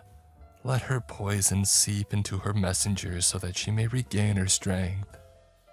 Gorge on his bounty. The woman spoke, slowly retreating to the edges of the circle. Mom started coughing. It was brutal. She held her hand to her mouth, but even with this old camera, we could see that she had hacked up buckets of blood. With a few more violent outbursts, Mom doubled over. Colleen, What's happening? Dad asked, the sadness seeping through the tape and into my heart. While on all fours, Mom coughed up something. The camera zoomed in, but you couldn't make out any details. Grace extended a hand and pulled Mom back up to her feet. Mom looked like a boxer who had gone 15 rounds, but she was smiling. Mom was a witch, I said, not believing the words as they floated into the ether. Max put his arm around me. I don't have the words, but I'm here for you, forever and always. There was a clap of thunder outside. I ducked, my nerves fried. Another storm was rolling in. I glanced out the window near me and saw a flash of lightning in the distance. It was getting closer. On the tape, Grace knelt in front of Mom and picked up what she had coughed up. Again, the camera couldn't get a clear shot, but whatever this thing was, it fit into Grace's hand and pulsed with a faint blue light. She threw her head back and laughed before lifting the object high above her head and yelling to her circle. She has heard our incantations. Praise her. The women began chanting again. Our path has been lit. Only those of us alive in the darkness can see the light of the next age. Kin of the messenger shall be rewarded by becoming the vessel through which she will rise. To her mother, the one the fates have chosen, we bless your sacrifices and honor your name. Colleen, the world will one day know of your unwavering faith. The woman stopped singing and knelt before Mom, even Grace. In the now silent woods, Mom shot her arms down to her sides. As she did, the fire went out, and the loudest thunderclap erupted above her. 3 loud knocks. I yelped and fell off the couch. I hadn't realized that I was sitting on the edge of the cushion. Someone was at the front door. Max, who was also surprised, kept his cool, stood up, and helped me off the ground. He crossed to the door and opened it. Nobody was standing there. Max peered outside and looked around in case somebody was hiding. Nothing. Not a trace of a human. Max ducked his head back in. You heard the knocking too, right? I'm not crazy. Before I could respond, a bright white flash crashed down from the sky and struck the transformer on the power pole near the street. The explosion was so intense that Max stumbled back and fell. As soon as he landed on the floor, the power went out in the house. I scrambled over and helped him up. As I did, something pulsating to my left caught my eye. I turned and saw the tree that Grace had given me faintly glowing. A subtle blue light pulsed like a heartbeat and it clicked. A beacon, I said, pointing at it. It's a beacon. For what? The wind outside picked up. The branches of the trees whipped back and forth. Another flash of lightning lit up the front yard for only a brief second. But in that time, it was enough to see something that made our blood run cold. Grace. She stood at the edge of the lawn, the hem of her robe whipping in the wind. 6 other women, all robed and chanting, flanked her. I locked eyes with her, and she grinned. The vessel awaits her arrival, she yelled, her voice barely loud enough over the din of the storm. We gotta go, I said, jumping to my feet and slamming the front door. Max got to his feet, gripped my hand like a vice, and pulled me toward the back door. The car is near them, they may mess with it. We need to circle around or hide in the woods. They know the woods, I said, following down the back hallway of the house. Hey, I'm throwing things against the wall to see what sticks, he said, muscling open the back door. The wind was picking up. We could hear the chanting from the front yard. The barn loomed before us. I could feel Max's steady pulse. No panic, no fear. He had one goal, to save us, and he wouldn't let anything stop him. He's my rock, forever and always. A bright orange light erupted behind us. The unmistakable sound of fire catching hit our ears. A blaze, a big one. The chanting increased in speed and volume. The witches were working themselves up into a frenzy. They were coming for me because Mom had offered me up before she had died. She was willing to sacrifice me for promises made by an evil con man. And now that Dad wasn't here to protect me, they knew to strike. The fear that had been building in my heart gave way to a new emotion. Rage. A blinding white-hot anger that would shake the heavens if I unleashed it. When I unleashed it. "We should hide in the barn," Max said, trying to tug me that way. I didn't move. He looked back, confused, until he saw the seething anger oozing out of me. He knew not to push. "What are you thinking?" he asked. "They took our hair because they want to birth some weird god thing into this world and use my body as a sacrifice. They've already cast the spell to do it. We can hide, but they'll find us." "What can we do?" "We can't do anything," I said, looking him dead in the eyes. "But I can. I have to break the figure that Grace gave me. It's the connection between my family and this god. I have to sever the connection." "No," he said. It stopped there. I knew he had to say more, but the words wouldn't come out. He held his hand to my mouth and kissed it. "Circle around and get the car. I'll meet you there." "No harm, please," he pleaded. "Let me help." "You are by getting the car," I said. "I have to do this. Go, now," I said, pulling my hand away and rushing back into the burning house. I heard him yell, but I couldn't stop now.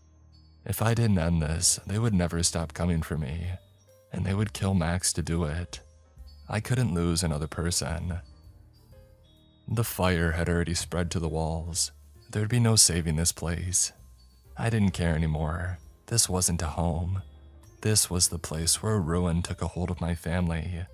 I didn't want this reminder of my mother's betrayal anymore. Whatever love had been here had seeped out long ago.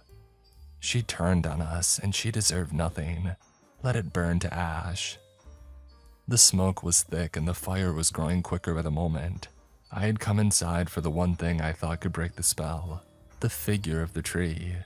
This had to be the thing Mom hacked up when she welcomed in the poison that killed her. It was a beacon to this divine god, a way of finding the body that had been promised to it all those years ago. I had to destroy it. Through the smoke and flames, I saw the pale blue light glowing from where I had left it on the hallway wall. The smoke made my eyes sting and my lungs burn, but I kept on. I was just a few feet from ending this. A crippling pain struck my side and I fell to the floor in agony. Wiping my eyes to regain some vision, I saw Grace standing in front of the figure. Even through the smoke and flame, she looked menacing. Far from the old family friend she had made herself out to be. "Don't fight what you're destined to become," she said, poised as ever. "Oh, what's that?" I asked, kicking away from her. "The vessel for her return. Your life is nothing when compared against what your sacrifice will help usher in." I stood, the flames licking at my skin. It was hot in a way that made all other problems melt away, but I couldn't afford to focus on how warm my skin was getting. I had a job to do. "No thanks, I just got the new Emily Henry book and I'm planning on finishing it before I die." I took a step toward her, ready to swing. When I heard splintering wood above our heads, I looked up as the ceiling gave way and the contents of the attic came showering down, including Dad's steamer trunk full of failed games. That heavy, heavy trunk. I dove away as the luggage and crossbeams came crashing down on Grace.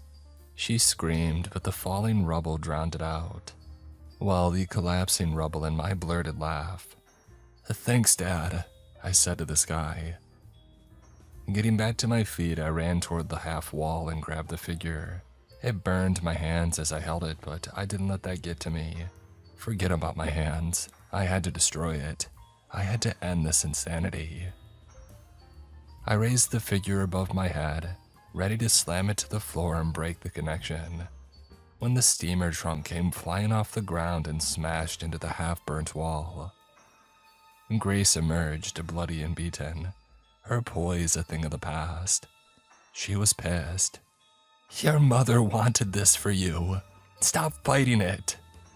I'll bring that up at therapy, I said, throwing the figure at the tile floor as hard as I could. As we both watched, the glass figure tumble to the ground. Grace held out her hand and uttered a spell. It sent my body flying back into the wall. My head bounced off the kitchen cabinets with a sickening thud. My brain ricocheted off my skull, and my vision went blurry. I felt like I might pass out, but I managed to stay awake long enough to see the tree figurine hit the floor and shatter into several pieces. And Grace screamed, and even with the smoke filling my lungs, I managed to smile. The edges of my vision were getting dark. I stayed low and crawled away. Each foot I traveled made my limbs heavy. My breathing slowed. My eyelids lowered. I felt the familiar pull of Max's firm arms. He grabbed me and hoisted me off the ground. I didn't fight him. I didn't question why he was in here and not in the car, as he had promised. I melted into him, clung on with my remaining strength, and let him drag me out of hell. The fresh air helped momentarily revive me. The first thing that I felt was Max's stubble rubbing against my cheek.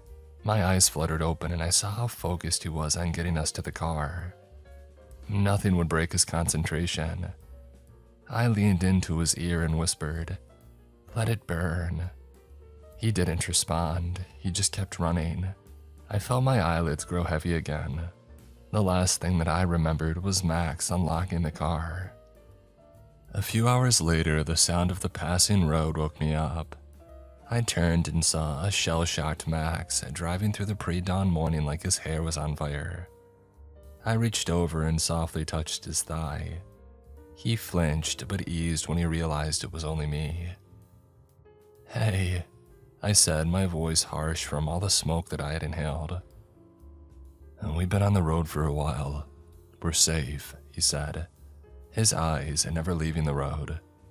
I think so too." At that, Max's face softened. Tears came to his eyes and rolled down his cheeks. There was a lump in his throat. He was holding it together, but just barely. Hey, I whispered, rubbing his arm. I reached up and wiped away a tear. "It's okay, we got out, we're okay," I said, adding, "Thanks to you." He laughed and it nearly morphed into a sob. The lump broke and he was free to speak again. "You did the hard stuff. I just carried you to the car. You saved my life. You saved mine, Harmony. Hell, for all we know, you saved everyone's life today," he said. "Do you think it's over?" I sat up and looked out the window. The naked trees blared past as we plotted our escape from our own personal Salem. A memory came to me. Mom and I drinking freshly pressed cider and wandering around a pumpkin patch. I was no older than 10, still thrilled by things like that, but gaining the early adolescent aversion to all things family. "You know," Mom said, looking over a gourd, "when I was a little girl, I loved picking pumpkins with my mom too." "Before she, sorry," I said. "My foot has always found my mouth." Mom smiled.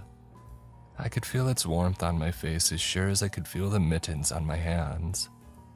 "It's okay. She died. I've adjusted to it." "Does it still hurt?" "Always," she said.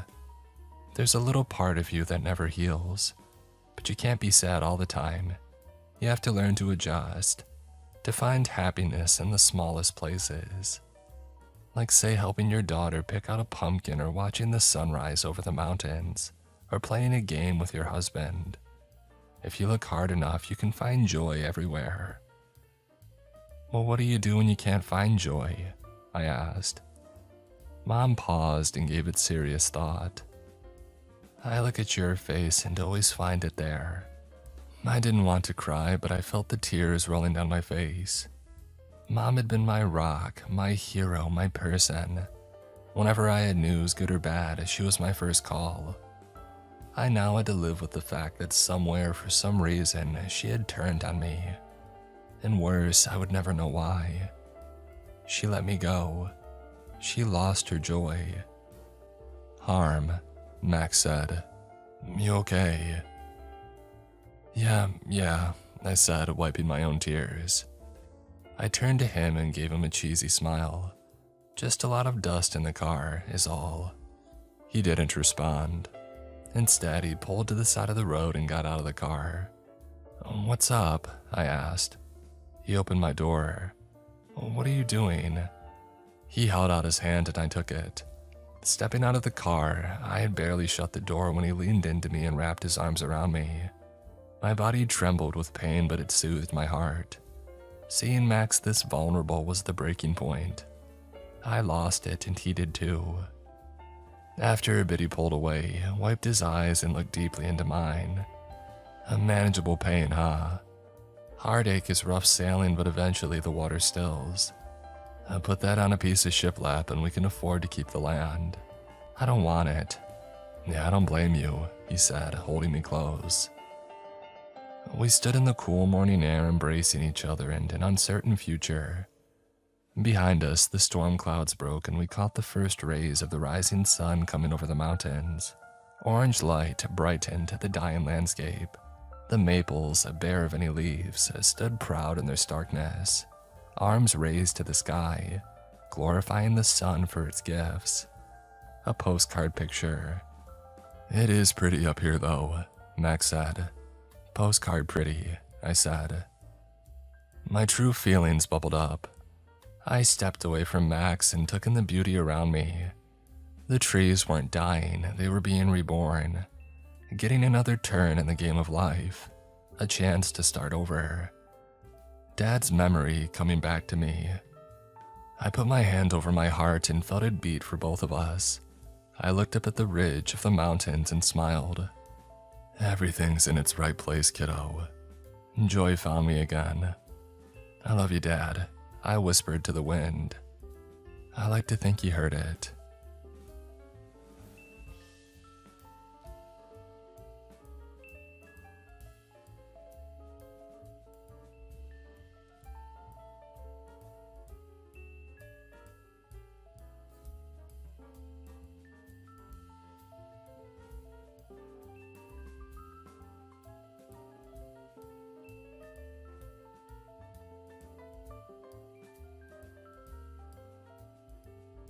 Susan Korndecki, Ray, Nelson Asada, Die Screen, Gasher, Don Magara, That One Woodsman, Sonic GMD, Leon Nunn, Takio Zarilla, Mina Lynn Kidder, SWAT, Damon McCory, Mark Norman, yours truly, Dino, Honest TV, Wayward Son, Deuce X Yellow, Big Country Allen, Pamela Shockley, Sleepy Shroomy, Caleb Windsor, Kathy McGuire, Page Martin, Richard Friends, Shrimple the Shrimp, Happy Massacre 91, Jacob Bartlett, Miss Eldridge, Casey Long,